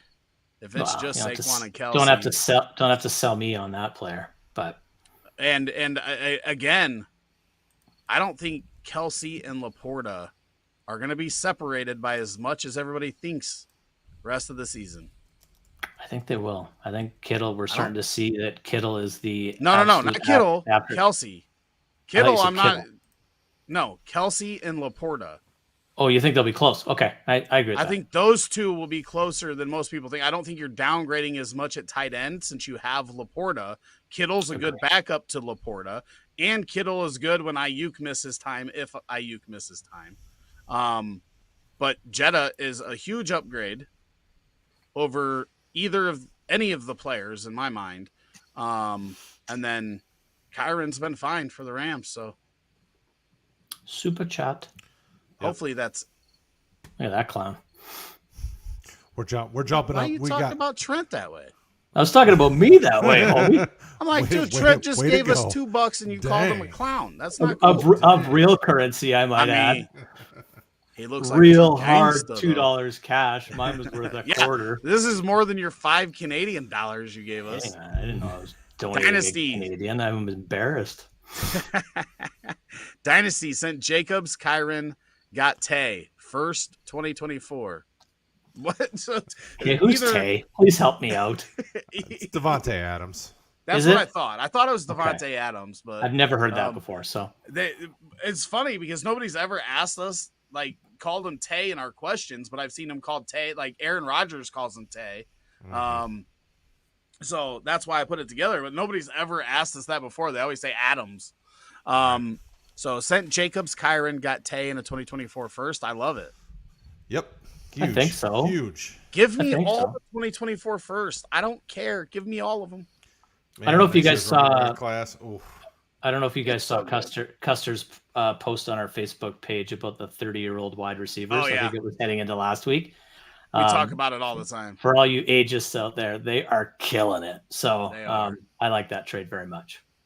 Okay, so keep your place. We got another super chat. Hold up. Get rid of that clown. Boom. Evan in with the 199. Thank you, my friend. Trade Fields and Dobbs for Burrow and Pittman. I'm not.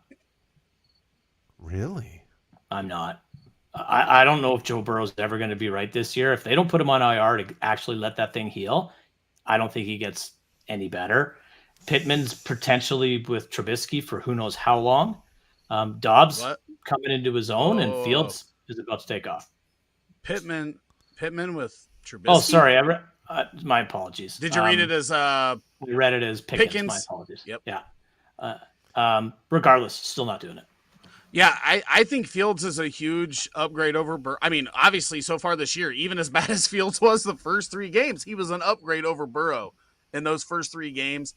If they're really changing this offense and Burrow doesn't get healthy or doesn't figure it out, I'm not even sure if it's all the calf and what's going on in Cincy, because this is bad. They're the worst offense in football. I heard that they were like the lowest scoring Bengals team in one of the worst teams in history. And think about how bad those teams have been in the last 20 years. Like, that's ridiculous. If it is injury, then all you are doing is hurting your team being out there. If you are healthy enough to play, you need to perform. He is not performing. It's bad right now. Dobbs and Pittman, I do think there's a gap there, but Dobbs is getting targeted a ton. We've talked about it. You guys know I love Pittman, but I just feel like the upgrade from Fields over Burrow right now is bigger than Pittman downgrading to Dobbs. And I'm on the same side as Sully here. I'm going Fields and Dobbs. Exactly the way I see it, even though I don't know what receiver I'm talking about. Me and Sully were just fighting Saturday night about me sitting Burrow for Purdy. Yeah. So I have a league where I have Burrow and Purdy, and I started Burrow, and guess what? I lost. Would you have won with Purdy? Oh, yeah. It was like an 18-point difference. Evan also adds that he does have Jared Goff as well. So I guess obviously this format matters, right? Format matters. If it's one QB. And if it's redraft. If it's dynasty, I want Burrow and Pittman. If it's redraft, I want Fields and Dobbs. I'm guessing. And one QB or Superflex doesn't change it for me, because either way you have one too many quarterbacks or not. Well, it does change it for me because I'm fine with starting Goff in a one QB redraft league. It's a redraft. It's a redraft. Yeah, but you either have Burrow, so then you're going to keep Pittman over Dobbs, is what you're saying, and start Goff. Yeah, I mean, you're going Goff the rest of the year as your QB1, and then Pittman is an upgrade over Dobbs. Cool. So if you're the Goff side, you keep Pittman instead of acquiring Dobbs. Is that what we're saying? Well, no. Well, he has Fields and Dobbs, and he's trading for Burrow and Pittman. But he also he's trying to upgrade Dobbs. Yes, and he has Goff and Fields right now. So and then his other receivers are Deontay Johnson, Chris Olave, Romeo Dobbs. So you're upgrading Dobbs to Pittman. So you're giving yourself a better wide receiver to go with Olave until Deontay potentially comes back, because he's on IR but set to return in a few weeks. So either way, he takes the trade then. I would try to do Goff. I would try to do Goff and Dobbs for Pittman and Burrow instead of Fields. I don't think that gets done, but I would try to do that too. Yeah, I'm fine trading either. So whether it's Fields or Goff, and one QB trade whoever. I agree. Yeah, I agree. I want Pittman in this deal. That's what I was going to say, is that changes everything, knowing that you have a good backup quarterback that you can move on. Pittman's the best piece of it. It's 11:04 already. This is awesome. Correct. Yes, we agree with you, Sully. Why don't you read us what you said here? I wish leagues would ditch rolling waivers for fab. It's the best way. And what I was going to say is the only way, but I figured that was wrong. It is true. I'm about to say, it's not the only way because I have to deal with it a lot. Right? Yeah. Nico, Ridley, Zay. Flowers, pick 2, full PPR. I'm going Nico and Ridley. Yep. I think you have to. I don't know if Zay's coming back, and Flowers is doesn't have the A dot. No. It's Zay Flowers. It's Zay dot Flowers. Is that another comment? Like Zay Jones and then Flowers? Either way, it's the first two. Yeah, that's a good question. That would be a tip for anybody that asks questions. Don't put Zay and then Flowers together if you mean Zay Jones and Flowers. Zay Flowers gets confusing for us. Yeah. I'm sure that it's Zay Flowers though. Yep. Did you agree with us, Brad? Yeah. Oh yeah.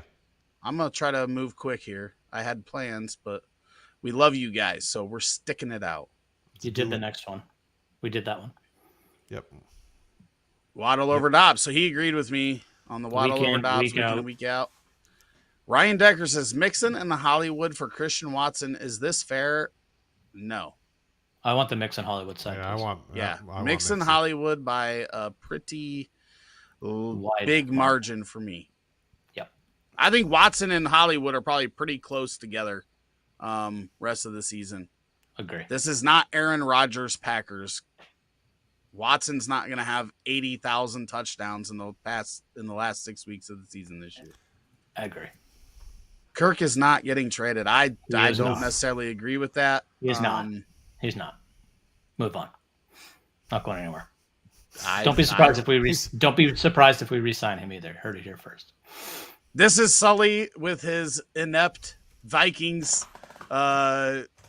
talk here. I don't think Kirk is in Minnesota next year, and since I don't think that, I think they're better getting something for him now. Unless they win, that's the big kicker, right? If they go 1-3 the next 4 games, then biggest reason he's not getting traded, and I'll say for now, is we still haven't played a divisional game. That's the biggest reason. But we stink, so don't worry about it. We're not going to win the division. We're not going to beat the Lions or the Packers. We might split with the Bears. But that's about it. But we're not trading Kirk Cousins. Or Thielen and Mixon or Cook for Watson. I think Thielen could outscore Watson the rest of the year. I just think Watson could pop that soft tissue hammy any day now and just end up right back where he was. He's had way too much problems with that in 2 short seasons. He's missed so much time. Scares the hell out of me. He also, even that touchdown he caught, was it last week? He tried to drop it. And he was wide ass open too. Yeah, he made that harder than shit for no reason. He did. Freddie says, I did like this video. Thank you. Thanks, we got Jazz. We got Ray. All of them supporting with the likes. We appreciate you. Any trades in general, I have Richardson, Kamara, James Cook, Justin Jefferson, Devontae Adams, Dallas Goedert, Flex, Thielen, bench, Walker. Nope. You're going to win. Dude, you're fine. You're stacked. Yeah, you are fine. You have Walker on the bench. You're putting Walker. I mean, I'm playing Walker over James Cook. I'm playing Mixon over James Cook. So hang on. Mixon's got Walker, Mixon, Hollywood, Addison, and Garrett Wilson are all on the bench? Yeah, you're fine. Don't mess it up. Your bench is better than my team's. By a mile.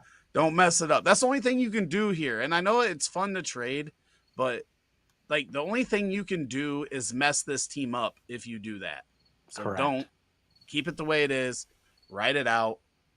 Maybe go undefeated, or maybe win the rest of your games if you have lost because you were missing Kamara. I don't know. That doesn't even really. Yeah, you're good. You're good, Ryan. That's a great team. Good job. Hopefully you learned from us before you drafted that team and, give us a like for the video. Changes or trades? Love Fields, Aaron Jones, Pierce, Tyreek, Adams. I mean, what are you guys doing? You guys definitely watched us and read articles all summer. Mitchell, Elijah Moore, Tajay. I might go try to upgrade my running backs here. I think I would try to trade some of my wide receiver strength if I can to upgrade one of those two running backs, especially the Pierce component. I'm on the That's other the only side of thing. this. What do you mean? Well, I You wouldn't? think both Aaron Jones and Pierce are big down the stretch. Pierce is getting a ton of touches. There just hasn't been touchdowns, but that I think comes with this. I think he was 10th in touches. I think he was 12th in red zone opportunities, and they just haven't come to fruition yet. So I think we see the improvement there. Obviously, Brad and I had a discussion about Aaron Jones earlier. I think Aaron Jones is a top 6 running back the rest of the year. They have to use him. I think Love is fool's gold. But AJ Dillon stinks too, so that helps Jones a lot. Yeah, he has not been good. That's weird because really weird. Like he's really bad. But you get Deontay Johnson back. I could see working some depth for running back, but I do think those two running backs are going to be fine down the stretch, especially when you've got Tyreek and Adams who are going to get 15 targets a week. It helps insulate that a little bit. So I do agree, get some depth, but I don't know how you're going to get that without downgrading at wide receiver. It depends how many you catch, right? And it really depends on how many you start, right? Like if this is a 2 or a 3 wide receiver league with a flex or how many flexes, it totally makes a difference. Because if it's a 2 wide receiver league, I'm trading DJ and one of my running backs and going after someone like Tony Pollard or something like that. That's the kind of trade I'm looking for on a roster like this. But Rick's right. I mean, like for the most part, you're fine. And Brad too. Like there's nothing wrong with this team at all. I just don't know how much trade value you would get out of Deontay when you look at this Pittsburgh. Did you know that the entire time that Canada has been the OC in Pittsburgh, they have never had a 400-yard game? So blame Canada. It's like 30. What is it? 39 games he's been the offensive coordinator, and they have never scored or never had 400 yards. He's really bad, and that's one of those things that just doesn't make a whole lot of sense to me why he's still there. It just doesn't make any sense. Well, Mike Tomlin after the game this weekend said changes are coming, and nobody knows what it means. They don't know if it means personnel, like players personnel, or if it means coaches, play calling, and all that. So I hope it's more than Mitchell Trubisky starting at quarterback. So 12-man full PPR, he said for that. So yeah, that's a rockin' 12 team. I'm assuming that Tadell is what's starting, right? Because he puts bench right after that. So I'm guessing it's 2 wide receivers, 2 running backs, and a flex. And Fields is your starter at quarterback. Should be, yep. Unless it's super flex and you start on both. Yeah. Which is okay too. Taco Cheese says start 2 running back, 2 wide receivers, 1 flex. So we need 2 running backs, 2 wide receivers, and a flex. So, Brad, why don't you go? I feel like you've been kind of quiet here for the past few minutes. So, so Aaron Jones, we're still not entirely sure if he's fully healthy. So it's kind of a wait and see. Today, I'm not starting him, so I'd go Kyron, AJ Brown for sure. Well, at that point, then it's Kyron and Achan. Because obviously 2 running backs. AJ Brown, Waddle, those are must starts, and then Nico is my flex. I mean, so basically the rest of your guys are the next in order for me. I agree 100%. I wouldn't change a thing. I'm going Aaron Jones and Achan. Well, yeah, if Aaron Jones is healthy, we can have that conversation, but I don't know if he's in the lineup this week still. Yeah, on Tuesday night I'm going Kyron, but that could change easily. Yeah, I'm assuming health here. Just a positive guy, hey? Well, I always assume health first. Woo! We don't know. But I mean, Aaron Jones is he's the best out of the best option out of 3 running backs. So he's in. Kyron's out for me. I mean, I would argue Kyron and Achan are close. We don't know. Achan's efficiency has just been mind-boggling over the past 2 weeks. So you don't typically get 6 touchdowns in 6 quarters. But he has done that over the past 2 weeks. What? Oh, I changed it. I thought we were done. You want to keep going? Well, we got to answer this. Well, yeah. I mean, we normally answer the question before first. Well, I mean, I don't know. There's anything more to say about it. Sorry. Well, I didn't I even just get to my wide receivers. I You just guys show up. I interrupted don't me. drive nothing. I'm going AJ Brown, AJ Waddle, and Brown. Nico. Do what? AJ Brown, Waddle, and Nico, like the rest of us. I didn't even read them yet. Oh. Okay, click on your super chat. Was that your answer then? I mean, apparently it is, so All it right. doesn't matter. Our boy Evan, thank you, man. We do appreciate you jumping in with Yes, the super this chat. is awesome. We This throw is you up at the top. All right. Can I get a roster rate and thoughts on any other trades I could make? Quarterbacks, Fields, Goff. Wide receivers are Dobbs, DJ, which is Deontay Johnson, Chris Olave, Zay Jones, T. Higgins, Quentin Johnston. Then he's got CMC, James Cook, Mixon, Justice Hill, Keaton Mitchell, Mark Andrews, Luke Musgrave. This is the 10-man. So he is super strong in his starting lineup, solid in his depth. I mean, even at tight end, his depth solid. I mean, oof. Yeah, there's not a lot of holes in this. Go ahead, Rick.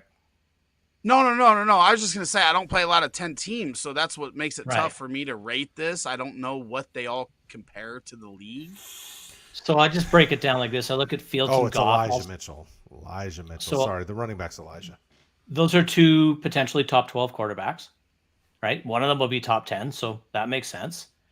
Between Dobbs, Deontay Johnson, Olave, Zay Jones, Higgins, Quentin Johnson, that's the opportunity piece of this roster, right? Because Dobbs is probably a wide receiver 2, DJ's 2 or 3, Olave's a 1, Zay Jones is a 2-3, Higgins, we don't know how long he's out, and Quentin Johnston's going to take some time, but I think he has every opportunity to blossom into a 2-3 kind of guy. But then you have some solid, running back depth there with CMC and James Cook coming on and Mixon solid. And I think if anything here, the wide receiver room is a little thin for a 10-team league, but it's still an incredibly competitive roster. It is an undefeated team right now as well. He's 4-0 and just trying to stay ahead of everybody. So at this point, I mean, if you want to try to shore up depth, sure. But, I mean, I just keep an eye on the waiver wire. I mean, with it being a 10-man league, there will be waiver wire players out there. Like, you could easily take Elijah Mitchell and Hill and flip them to turn into something else on the waiver wire. Like, you may not even need to make a trade, You're holding Mitchell here. Well, I think you have to, but I'm saying you're 4-0 and you're potentially going to get bit by a bit of injury here. If Higgins misses some time, if Derek Carr keeps going out there, can only throw the ball 3 yards. We saw what that did to Olave last week. And if Zay can't come back and Quentin Johnson takes a little bit of time to get going. So I do think wide receiver is an area where I'd look to fix. But to Brad's point, check your waiver wire. Like this could be a league where Tank Dell is on your waiver wire. Pick him up if he is, obviously. But players like that in a 10-team league could be on the waiver wire for sure. I would drop Quentin Johnston for Michael Wilson if he's available. I think that you have better days ahead at wide receiver, though. Mm-hmm. Even Higgins being on the field, obviously it hadn't been going well because of Burrow and that offense just being poo sauce. But Zay Jones, I think, is going to be good when he gets back. Deontay Johnson is going to get a ton of targets when he gets back, and it doesn't matter who the quarterback is. He's going to get targeted a ton. I think you've got better days, and at 4-0, I feel like you can wait to see what comes to fruition with this roster. And you're good at tight end. You've got a good backup as long as he's healthy, right? He's in concussion protocol. But long-term, he should be good. He's getting a ton of targets for them. I think right now you're in more of a sit and wait kind of situation because you don't want to trade these wide receivers now when they're less valuable.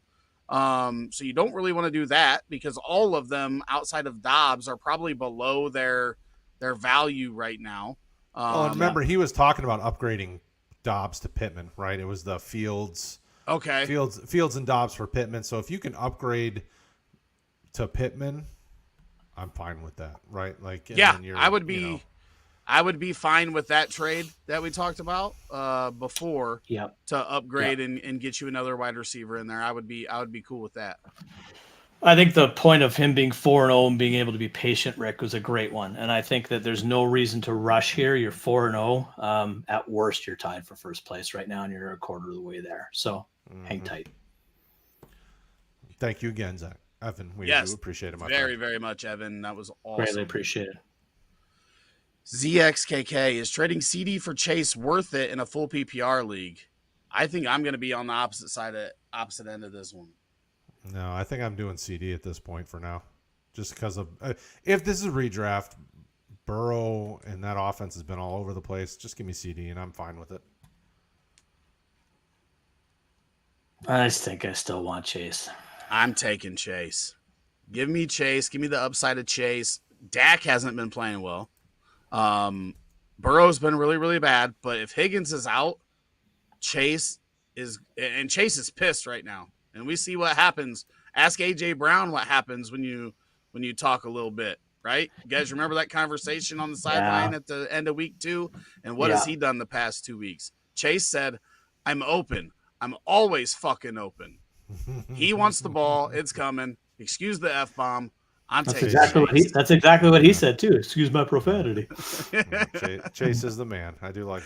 But but this is a good problem either way. I mean, they're both really good. These trades, and not to go on a whole rant here, but these trades never really make a whole lot of sense to me. See, here's why it makes sense to me. Right before the season, you would have said Chase, no doubt. Right? Sure. Chase is the pick. Yeah. Right now, you're getting the upside of Chase for the lesser player, and it may work out. It may not. It's risky. So I get that. So if you don't like taking risk, then don't do it. Chase is riskier than CD because of Burrow and that offense, the way it's going. Chase is also the best player in this trade, has the most upside if that offense gets right. And especially if you're sitting at 3-1 or 4-0, that patience we were talking about, you can take gambles like this that maybe it doesn't pay off for the next 4 weeks, but maybe by week 9, 10, Burrow's good. You're 6-3, and now you've got Chase for the playoff stretch. And that's where I take the risk because of the upside of what you get later. Also, guys, instead of Thielen, they may give me Amari Cooper. I mean, Cooper. If you get Cooper, yeah, all day. Yeah, like if you're comparing Cooper to Thielen, that's not much of a comparison at this point. Neither of them have good quarterback play right now, so. No, they do not. Komet or Ertz, rest of season, need a tight end, and Purdy or Stroud in week 5. Okay. Sully, why don't you tell them what I said about Purdy? About him being consistent and being good? Is that what you're talking about? This guy hasn't scored less than 14.7 fantasy points in any of his NFL starts. And he's never freaking lost a regular season game. Not that means anything for fantasy. I think you have to go with Purdy here.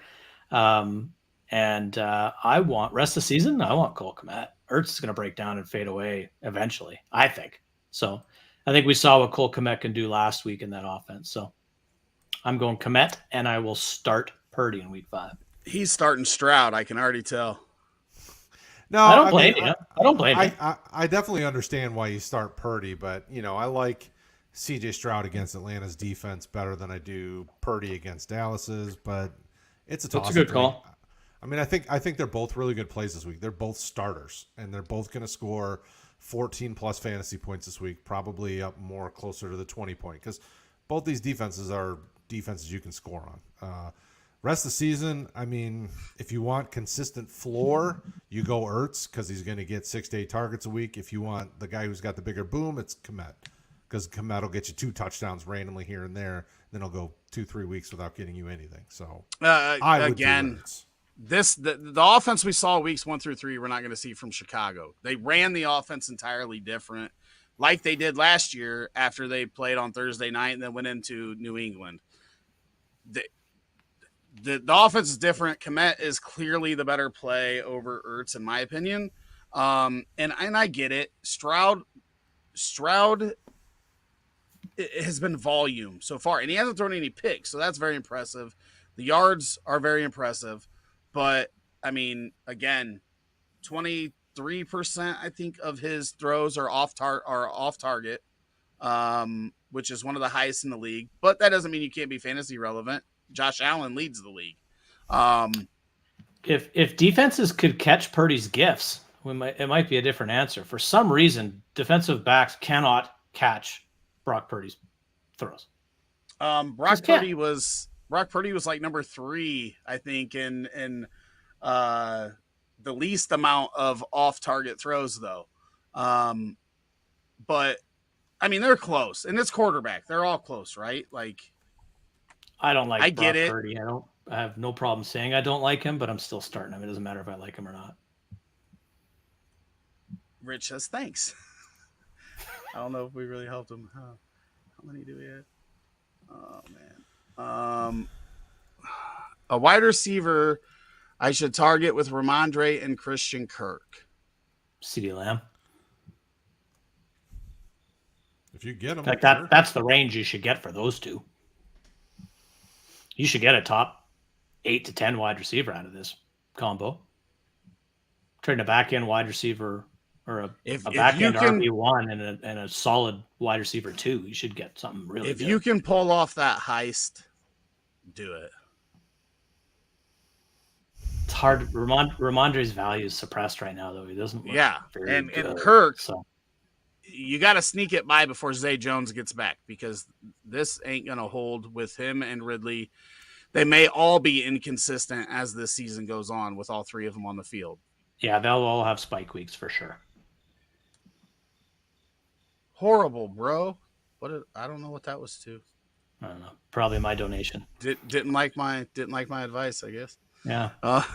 Traded Jamar Puka for Garrett Wilson and Aaron Jones. Jamar and Puka. No, I don't think so, bud. Sorry. No. I mean, I know you want to sell Puka high at this point, but I don't know if you do. Wait, Jamar, no. But Jamar is the piece that I'm like, well, this is the best piece of it all. So I'd say Jamar and Puka were the better side of this deal. Yeah. Like I mean, understand. There's so many question marks in this trade, though, isn't there? Well, there is for sure, but I still think at the end of the day, who's got the best player? And I think the Jamar's the best player. Puka's on frickin' fire. Garrett Wilson dealing with demons, and Jones is hurt. So it won't last for Puka, I don't think. But I don't know. I wouldn't have thought it would have lasted as long as it has either. So I mean, it's only 4 weeks here. I mean, but it's 4 crazy ass weeks. Every week, but remember when we set the new record. You remember when we saw this out of the kid from the Eagles a couple years ago? Yeah, a little different, but I hear what you're saying. Why was it a little different? Well, because he wasn't a rookie, for one. He'd been kicking around and he was. Wasn't he undrafted? No, the Lions cut him at one point before he landed in Philly, so he wasn't a rookie. And I think he had 2 or 3 weeks, so it's not a large difference, but.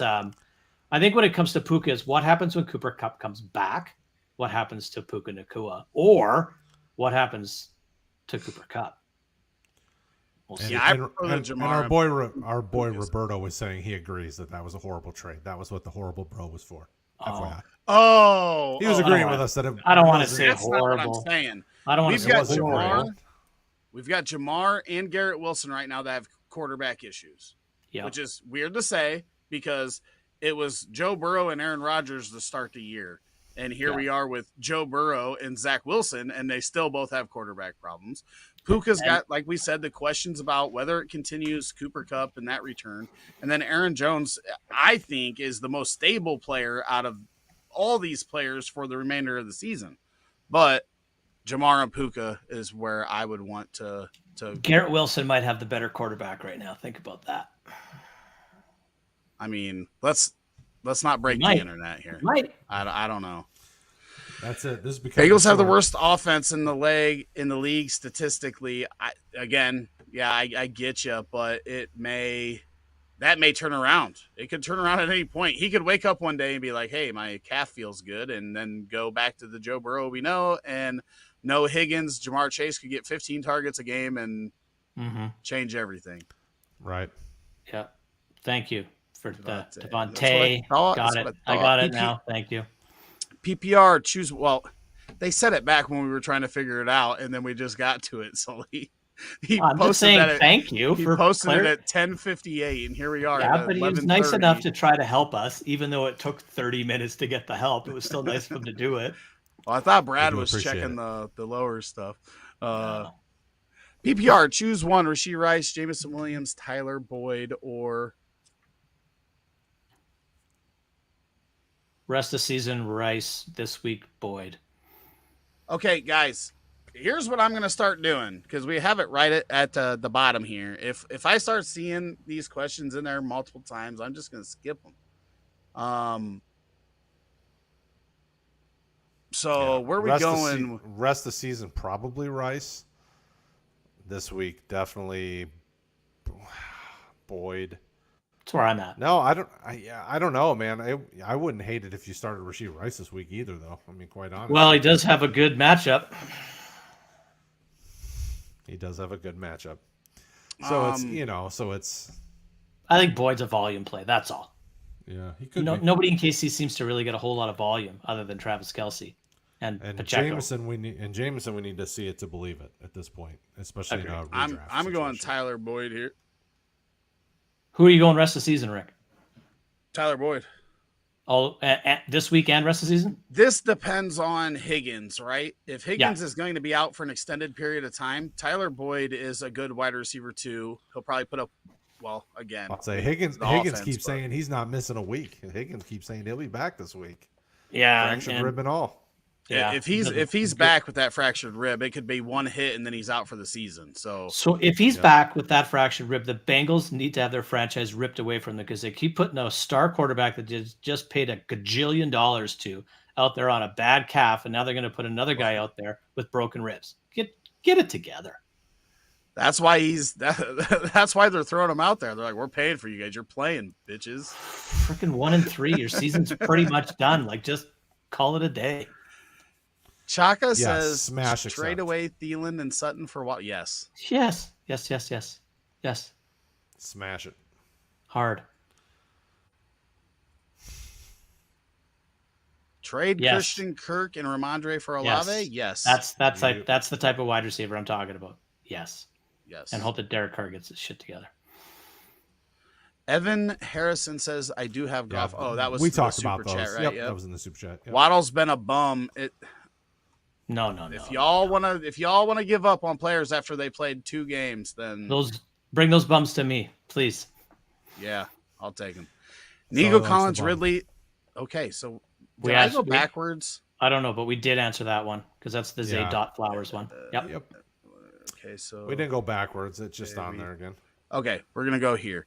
Non-PPR, my running backs are Kamara, Hill, Gibbs, Moss, Herbert. Wide receivers, Puka, Keenan Allen, Olave, Kirk. What to offer to trade for either JT or Barkley? Man, I would trade. I would try to do like a Gibbs and Kirk. Mm-hmm. Yep.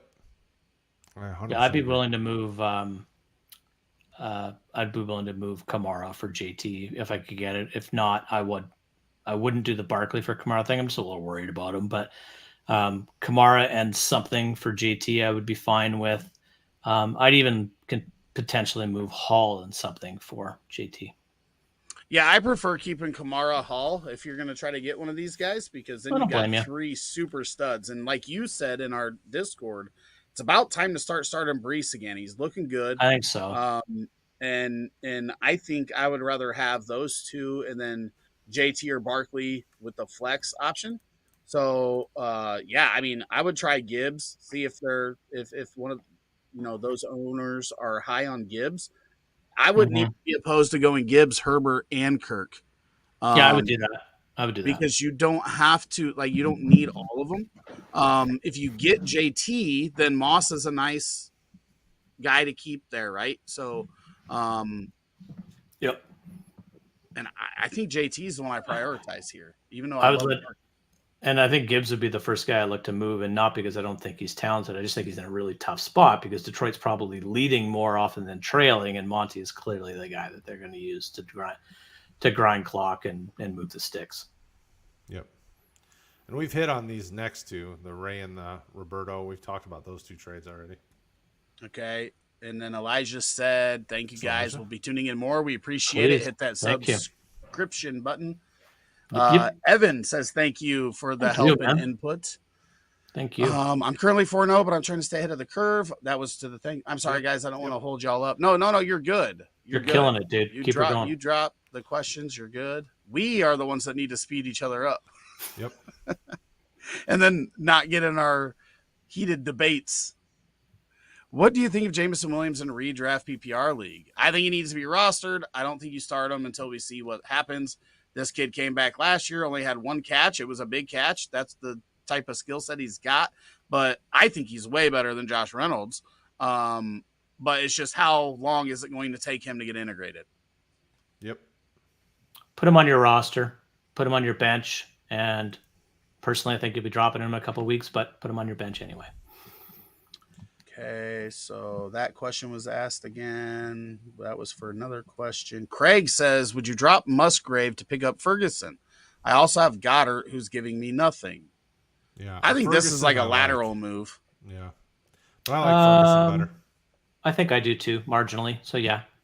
What'd you say, Sully? I think I would take Musgrave marginally over Ferguson, but if Goddard gets going, I would look at get rid of him too. I think you might be able to trade him for something else in redraft. I think would try to flip Goddard out for something because tight end's so thin. I don't think you want to carry 3 tight ends by any means. Well, you would only have 2. Right, but I think I'd hold on to Ferguson, to be honest. If I could upgrade at another position, I think Ferguson and Goddard, there's not going to be much separation there this year. Goddard just doesn't seem to get the work in that offense like he should. What I'm saying is he's getting work. It just hasn't turned into the fantasy. Yeah, that's true. Yet. He's like 8 for 18. I was saying I think Musgrave and Ferguson are basically a lateral move. I think so. They are. One's a little. Yeah. I think Ferguson's slightly more valuable, but yes, it's really close.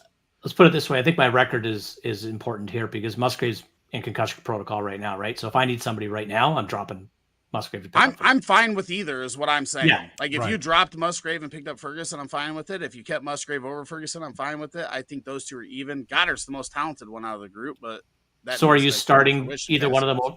Are you starting either of them over Goddard? Not yet. I don't think you I'm need I'm gonna give it a little bit more time before I start sitting Goddard. Feel you. If it was like it goes back to like the Kyle Pitts stuff, right? Like he's had 18 targets over the past 3 weeks to Jonnu's 20. So it's like they're getting targeted the same. Something's just off. If it clicks, then the whole thing turns on its head. Pitts' targets are in the front row. That's the problem. Mixon's usage is elite, but seems like no touchdown upside. Jameson Williams or Mike Wilson if you had to pick. I mean, I'm taking Jameson. I think he's the better talent. But I wouldn't argue against Michael Wilson with the opportunity that he's got. That's why I kind of lean that way, but I think you're right. Craig Harrison says, would you drop Zay Jones for Mike Wilson? I would not. No, not yet. Don't forget Zay Jones was wide receiver 29 last year, people. I've got a couple fun stats if we get these done that I found. Oh my gosh, we got so many more. Keep going. Max says, would you trade Madison, Kittle, McLaurin for Devonta plus Higgins? 0 PPR? Kittle. So standard scoring, Madison, Kittle, McLaurin for Devonta and Higgins. I would not trade Madison, Kittle, and McLaurin for those two. No. I would. I mean, Madison and Kittle, I really don't care about at all. That's where I'm at. And Devonta and Higgins, if they play, are an upgrade over McLaurin, right? So the way I look at this is Madison is a running back that I can start or flex. Kittle's obviously a tight end I can play, and McLaurin's a wide receiver that I'm going to play. Devonta's a wide receiver that I'm absolutely going to play, and Higgins might be a guy I might not have for a month. And that's why I don't make this trade. And I guess because you're our Minnesota guy, how long until Cam Akers takes over that backfield from Madison? He doesn't think he's going to. I think 2024 at the earliest, because Alexander Madison's the better running back. He's proving it the last 2 weeks. As soon as they light a little bit of a fire under him, he's delivering, and he's going to continue to. At worst, Cam Akers is going to take 40% of the touches. He's not taking the job. I'm different here because I'm not starting Kittle unless Ayuk's out. Kittle has proven over the last couple of years that he is not startable if Ayuk and Debo are on the field. So that's where I'm at with Kittle. I'm not starting him. McLaurin, I'm not starting over Devonta or Higgins if they play.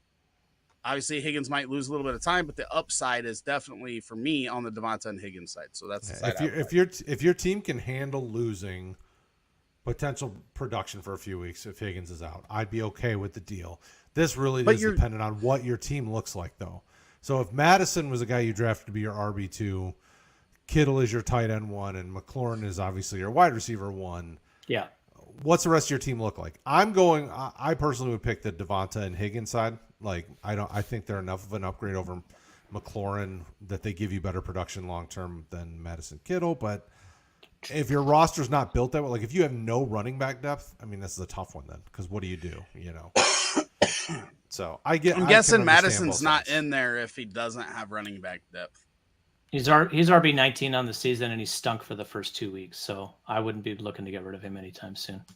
And Higgins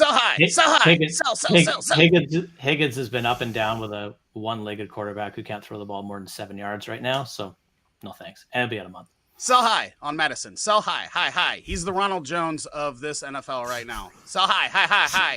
Okay, settle down. Dude, he's not good. Well, it's not Ronald Jones bad. I don't know. Ronald Jones had some weeks where he had 2 weeks in a row where he went over 100 yards. You should take a look at the opportunities that what Alexander Madison's done when he's had 18 or more touches in a game, and then come back to me with your Ronald Jones crap. Okay, well, that's what everybody told me when Ronald Jones had 100 yards 2 games in a row. That's but those are the only 2 games. When they get opportunity. Yeah, Madison's not good. I've about had it with Waller with bye weeks coming. Yeah, me both. Marcos. Would you drop Waller for Jake Ferguson? No. No. I would like to have a stern talking to with Mr. Waller, but no. Although that offensive line might be the worst thing I have ever seen. Yeah, but it's not Waller's fault, though, right? Like, he's catching what's coming his way. He's just not getting a lot of targets. He's dropped some. He's had some dropsies. He has, but I don't think I don't think fault really matters, right? Like I don't play in the least amount of fault fantasy. Like, I'm looking for points, right? And if Waller's not going to get targets because he's got to stay in line to block to save his quarterback's life, or his quarterback can't hit him because he's got 5 guys sacking him. Like, he got sacked 10 or 11 times last night, and it was ugly. So they got a long ways to go for Waller to be relevant, but I'm going to find somebody else to drop on my roster to put Ferguson on it and plug and play him for now. Waller probably will be fine before the season ends. I don't want to drop him and somebody else picks him up for the playoffs and then beats me with him. That would suck. That's fair. All right, so Roberto, we got. Oh yeah, there you go. Hey guys, should I start Olave this week? Yes. Yep. That one's an easy one. Keep putting them in there. Yeah, and Moss is still going to play this week as well. JT is practicing, but he wouldn't get a full workload. Well, I don't know. Think he's holding depends on how healthy he really was. If he wasn't, he hasn't been activated yet, though, right? He has to be to practice. He's supposed to practice. Yeah, I think he's practicing tomorrow. But I mean, the other side of it though is he didn't do anything in training camp, right? Like, this guy hasn't had any real reps since last year, right? The injury. I mean, so it's like it's going to take time for him to get up to speed. So Moss is still going to be involved enough. I think he knows what he's doing, but I'm more worried about him. I hear what you're saying. JT is so far ahead of Moss with half of his talent. Can you imagine what a healthy Jonathan Taylor would be doing in that offense after what we've seen Zach Moss do? That's my point. It is good when you get opportunity. But to Brad's point, he hasn't taken a meaningful snap since week 10 or something of last year. So if JT's playing Sunday, are you starting Zach Moss in your fantasy lineup? No. If JT is playing, okay. No. If he is active on Sunday, yeah, even if it's limited, are you playing Zach Moss? No. So that was my point to it. I shouldn't say no. You should see some of my roster. Well, I'm about to say with bye weeks. I mean, in a vacuum, okay. Would be playable. Jesus. Okay. He ain't gonna help you. Kyle add this week. McLaughlin. Tajay, if he's out there. What did we talk about on Sunday, Brad? Who are it's going to be the top 3 are McLaughlin, Charbonnet, and Roshan Johnson. Yeah, I mean, if you look at, so I'm just pulling up like roster ownership on like I just grabbed ESPN right now. Roshan. Gus Edwards is still below 50%. Roshan's still below 50%.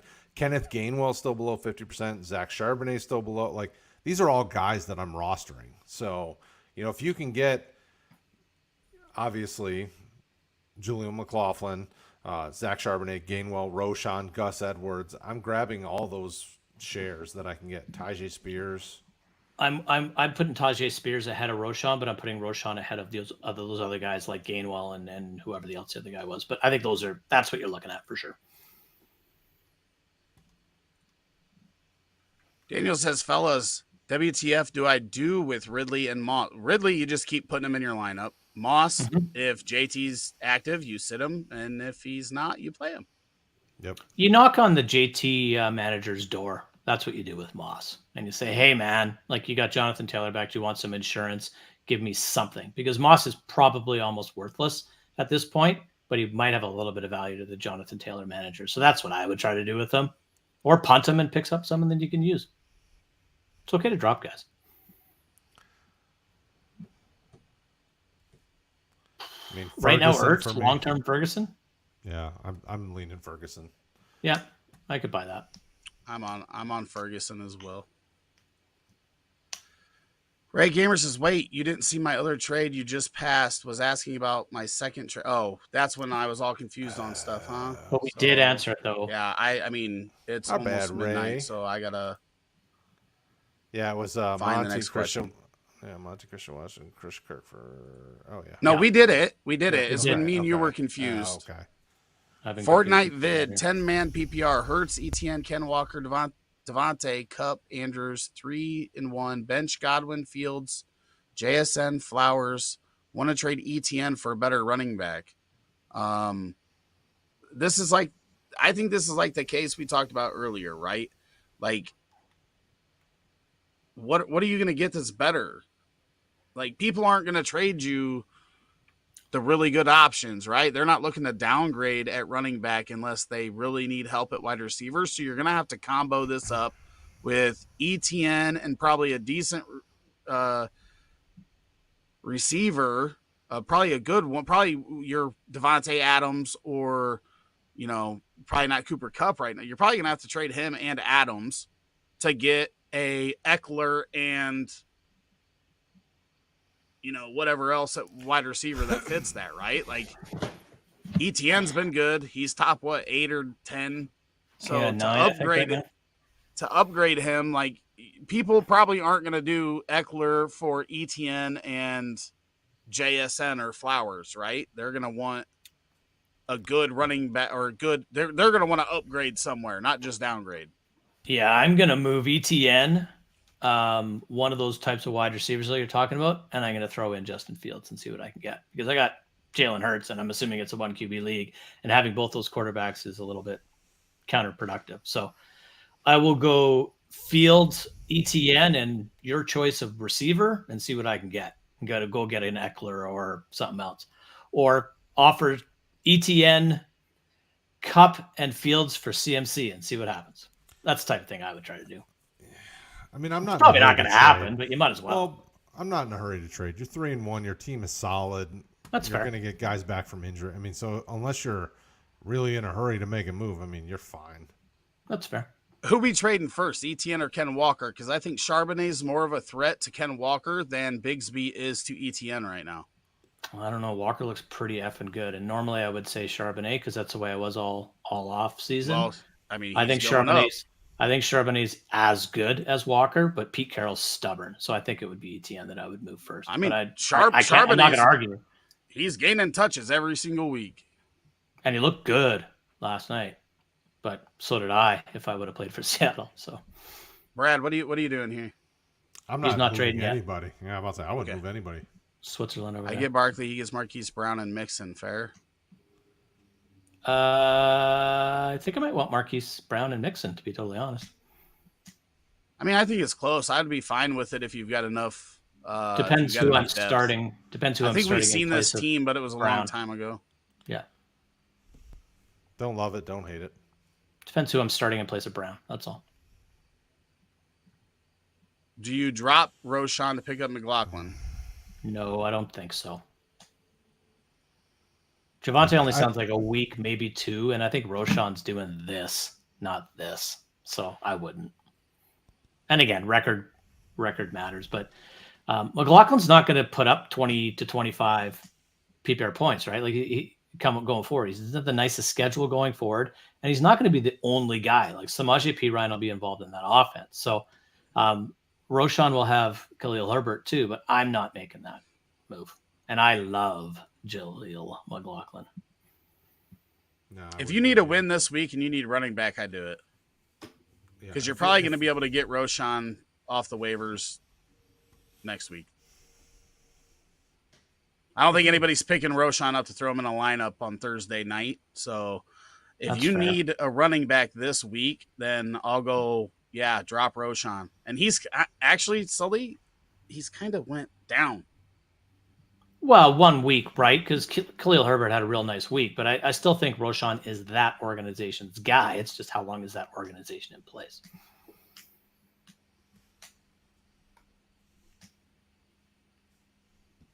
There you go. What'd you say? I said I'm fine with it if you need to win this week. So I think you thought it, but you didn't tell us. No, I was agreeing with you when you were saying it. I like Roshan better rest of season, but in a pinch, sure. Oh, I'm just saying you got to verbalize it because some people are probably just listening. They're probably not looking at us. Why wouldn't you? Lamar Jackson, ETN, Kyron Williams, Justin Jefferson, A.J. Brown, Darren Waller, A-Chan, Justin Fields, Jonathan Taylor, James Cook. You are good. Nope. You're good. You're good. Maybe James Cook over Kyron Williams. Yeah, maybe. But no. I mean, Breece Hall definitely needs to start being in consideration. I mean, not quite over those guys, but I think you're close. You're close. Julian, this is another team. Oh my God. Wow. 0-4. The worst of luck is what I'm seeing here because that's a really strong roster. Wow. Hold tight, buddy. I mean, better days are ahead. Maybe trade Garrett Wilson. So it's an 8 or a 10 team league then, right? If you're 0-4, that's the only way with this roster. 6-man. It's the only way with this roster. It's a 6-man. Is it? It says right there after Hunter Henry, 6-man. Oh, 6-man. Okay. I don't even know what that looks. Sense. I don't even know what a 6-team PPR team looks like. I can't help that. I don't even play 10 teams, so I can't. This is a lot. And I haven't played 8 in 25 years, so I can't recall. But I mean, I might try to trade Garrett Wilson and Darren Waller and get Kelsey. Or trade Jonathan Taylor, for someone who thinks he's going to come back strong, and package Waller and get Kelsey or not Kittle, Kelsey or Andrews, or because tight end's the only place I see you really need to upgrade here. Yeah, that's my only thing. I would definitely keep Taylor though. I would try to put 3 of those. I don't know what everybody's rosters look like. It's tough. I don't either. Been listening to the show. Just want to say thanks. You were right about Russ. I don't remember what we said about Russ, but we were right. Glad you're here, E11. Appreciate you. Is Keaton Mitchell even worth getting? I don't think so. Yeah, I disagree. I agree. No, he's not. He hasn't even been activated off IR yet. That's fine. I've been wrong before, but I don't. There's a difference between being good and then having opportunity, and that's my take on Madison, and that won't change. There's, I think, opportunity outweighs and trumps talent in fantasy football, and until Madison gets pushed out of the way, he's going to get a significant amount of touches and score some fantasy points. So he'll be fine. If the Vikings believed in him, I don't think they go trade for Cam Akers. I don't disagree with you, but the fact of the matter is it looks like thus far, since that trade, that's what's motivated him and got him going. When the only thing pushing him was Ty Chandler and Quan McLaughlin too. Yeah. Bad defenses too. That helps. But he's run the ball well the last couple of games, and he's been catching his targets. So running back 19, like not a bad guy to have in your roster. Okay. I don't pick up Higbee. I roll with Waller and Musgrave. I'm picking up Higbee over Musgrave. 100%. We're on board. And I'm starting him over Waller until Waller figures it out. Yeah, I agree. I'll play them over Waller. I think Higbee's tight at 8 on this season. Until the Giants figure it out. Yeah, well, he's part of that. So they have a lot to figure out. It's not all on Waller. KJ right. Says Jimmy G, Dobbs, or Howell as a bye week QB. Just play Howell against Chicago. Who's Dobbs play? I don't care. Play Howell against Chicago. I really don't know. I don't remember Arizona's game. It probably is Howell against Chicago, but don't discredit what Dobbs has been doing and rushing the football. And like he's 20 points a week. He's rushing the ball like 60 yards in the last 3 weeks. But yes, against Chicago. I'm going to tell you a stat. The Bears have given up 25 or more points in 14 straight games. You play your fantasy guys against Chicago. They give up points. That's the record, NFL history. That's the most games in a row a team has given up 25 or more points. And you guys are still going to beat us in 2 weeks. Well, yeah, because you guys can't stop anybody either. Right? That could be 85-80, that game. The old-fashioned shootout. Not because they're good, just because their defenses are so bad. Is this 7-on-7? Nope. Just looks Moss like versus Tennessee. Yeah, I'm not starting Moss. That I didn't even realize that. I'm not starting Moss versus Tennessee anyway. So I would that's an even better point. I would avoid that backfield this week. Agree. Brad, you agree too? Mm-hmm. I was shaking my head yes while you guys were talking. I'm sorry. Brad, you can't shake your head unless you put some marbles in there. That guy up there just literally said, I'm listening to this. It's true. Christian Kirk or Tutu Atwell, full PPR. Kirk. It's only Kirk for me if Zay Jones is not playing. It's Tutu if Zay is playing and they have all three of those receivers. Yeah, I think it's totally health dependent upon Zay Jones and Cooper Kupp. So right now it's Christian Kirk and it could be Tutu Atwell in a couple of weeks. But if Kupp doesn't come back healthy, then it's Cooper Kupp can't play this week, right? No, he won't be back this week. Right. Not this week, next. Yeah. But I don't think he's coming back that soon either. But we'll see. Should I drop Roshan Johnson for Kenneth Gainwell? No. I'm not. No, I wouldn't either. But I do want Kenneth Gainwell. I do want Kenneth Gainwell on rosters, right? Because if DeAndre Swift misses time, we do know Kenneth Gainwell is probably going to get the far majority of the work. Yeah, it's not Penny. So it's not have Penny a good night, Scott. guys. You as well, Ray. Thank you. Casey says Terry McLaurin plus Rashad White or Jerome Ford and Hollywood Brown. I'm going with the first pair. McLaurin and White. Yep. Absolutely. By a wide margin, please. Jazz says, is Jimmy G back in there next week? Otherwise, staring down Trubisky on the waiver wire or stick with Burrow? I mean, I think I'm going Trubisky here no matter what right now. And it's gross. I think Jimmy will be back, and I'm starting Garoppolo over those over Trubisky and beat up Joe Burrow right now, and I can't believe I'm saying that, but I am. I don't like any of it. I don't know who Vegas plays this week, but it doesn't really matter to me. Yeah, I'm not starting I just don't trust Trubisky. I mean, he'll throw more interceptions. Trubisky's always been good for 15 fantasy points, though. That's the thing. Fair. He gets some rushing yards. It's not great. It's ugly, but all three of these are ugly right now. I don't think you can start Burrow until he shows that he's either. back. And you've taught me that, and I think I'm starting Jimmy. Yeah, so. And Vegas has the Packers this week.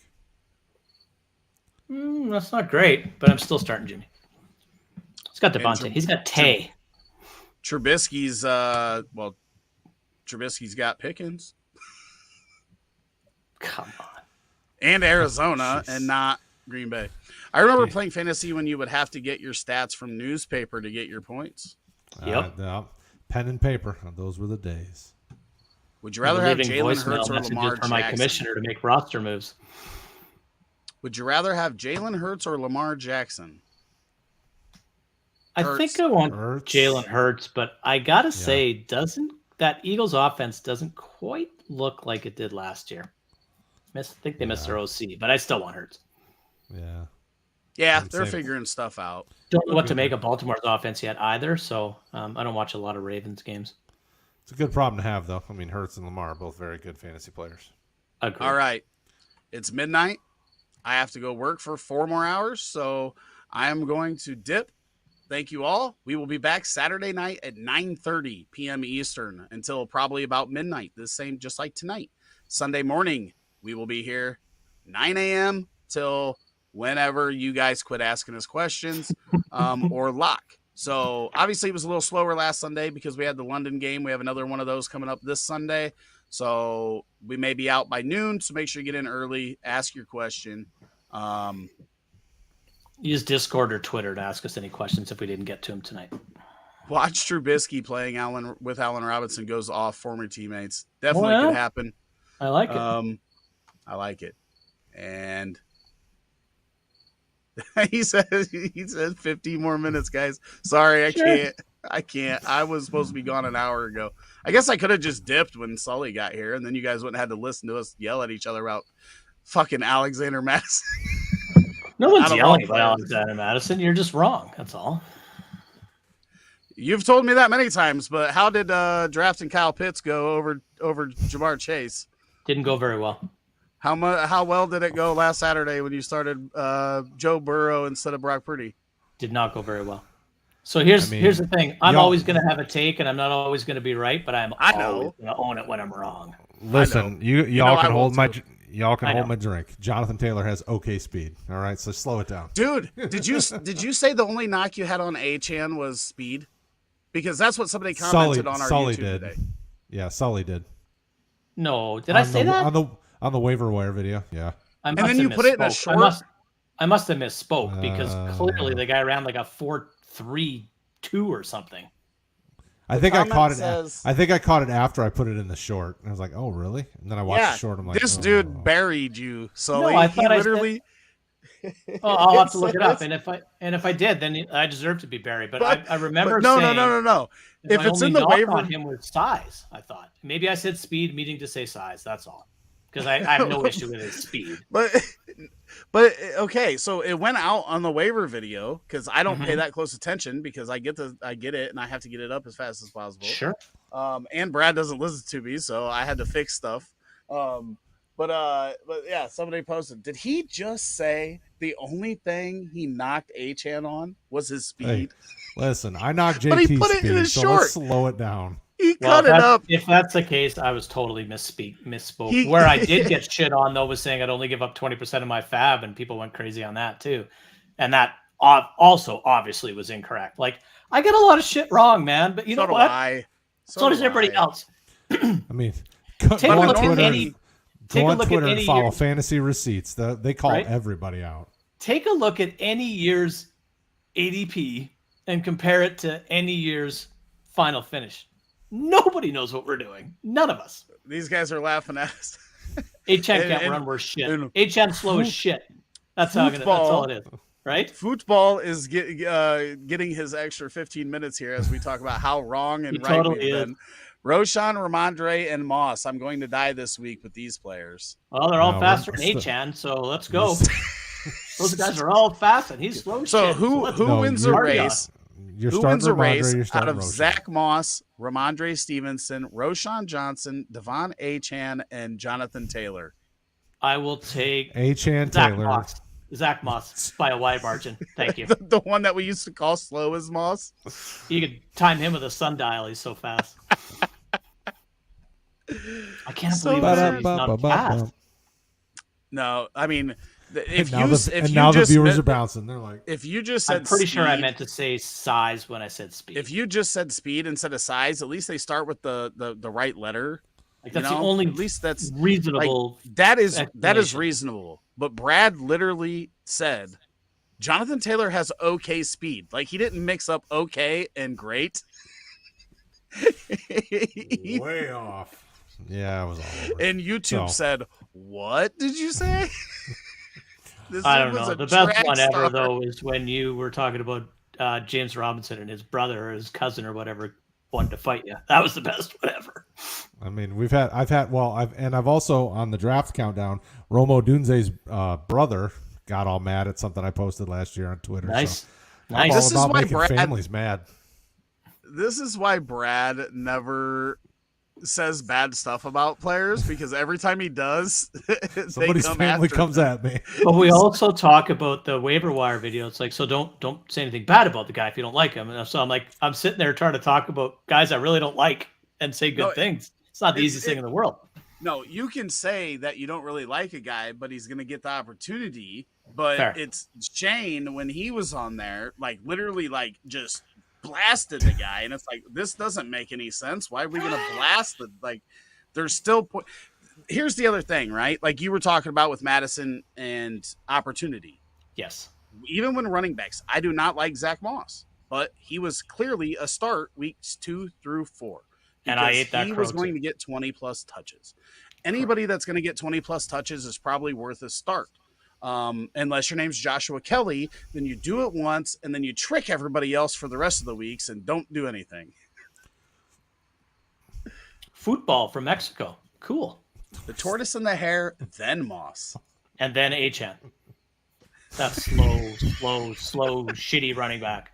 Thank you for everything. Listen, we've had Canada, we've had Mexico, we've had Australia, we've had South Korea, and like 2 other weird countries. Well, we have Marco from the Futures from like Germany or somewhere like that. Yep, I think Marco's obviously Germany.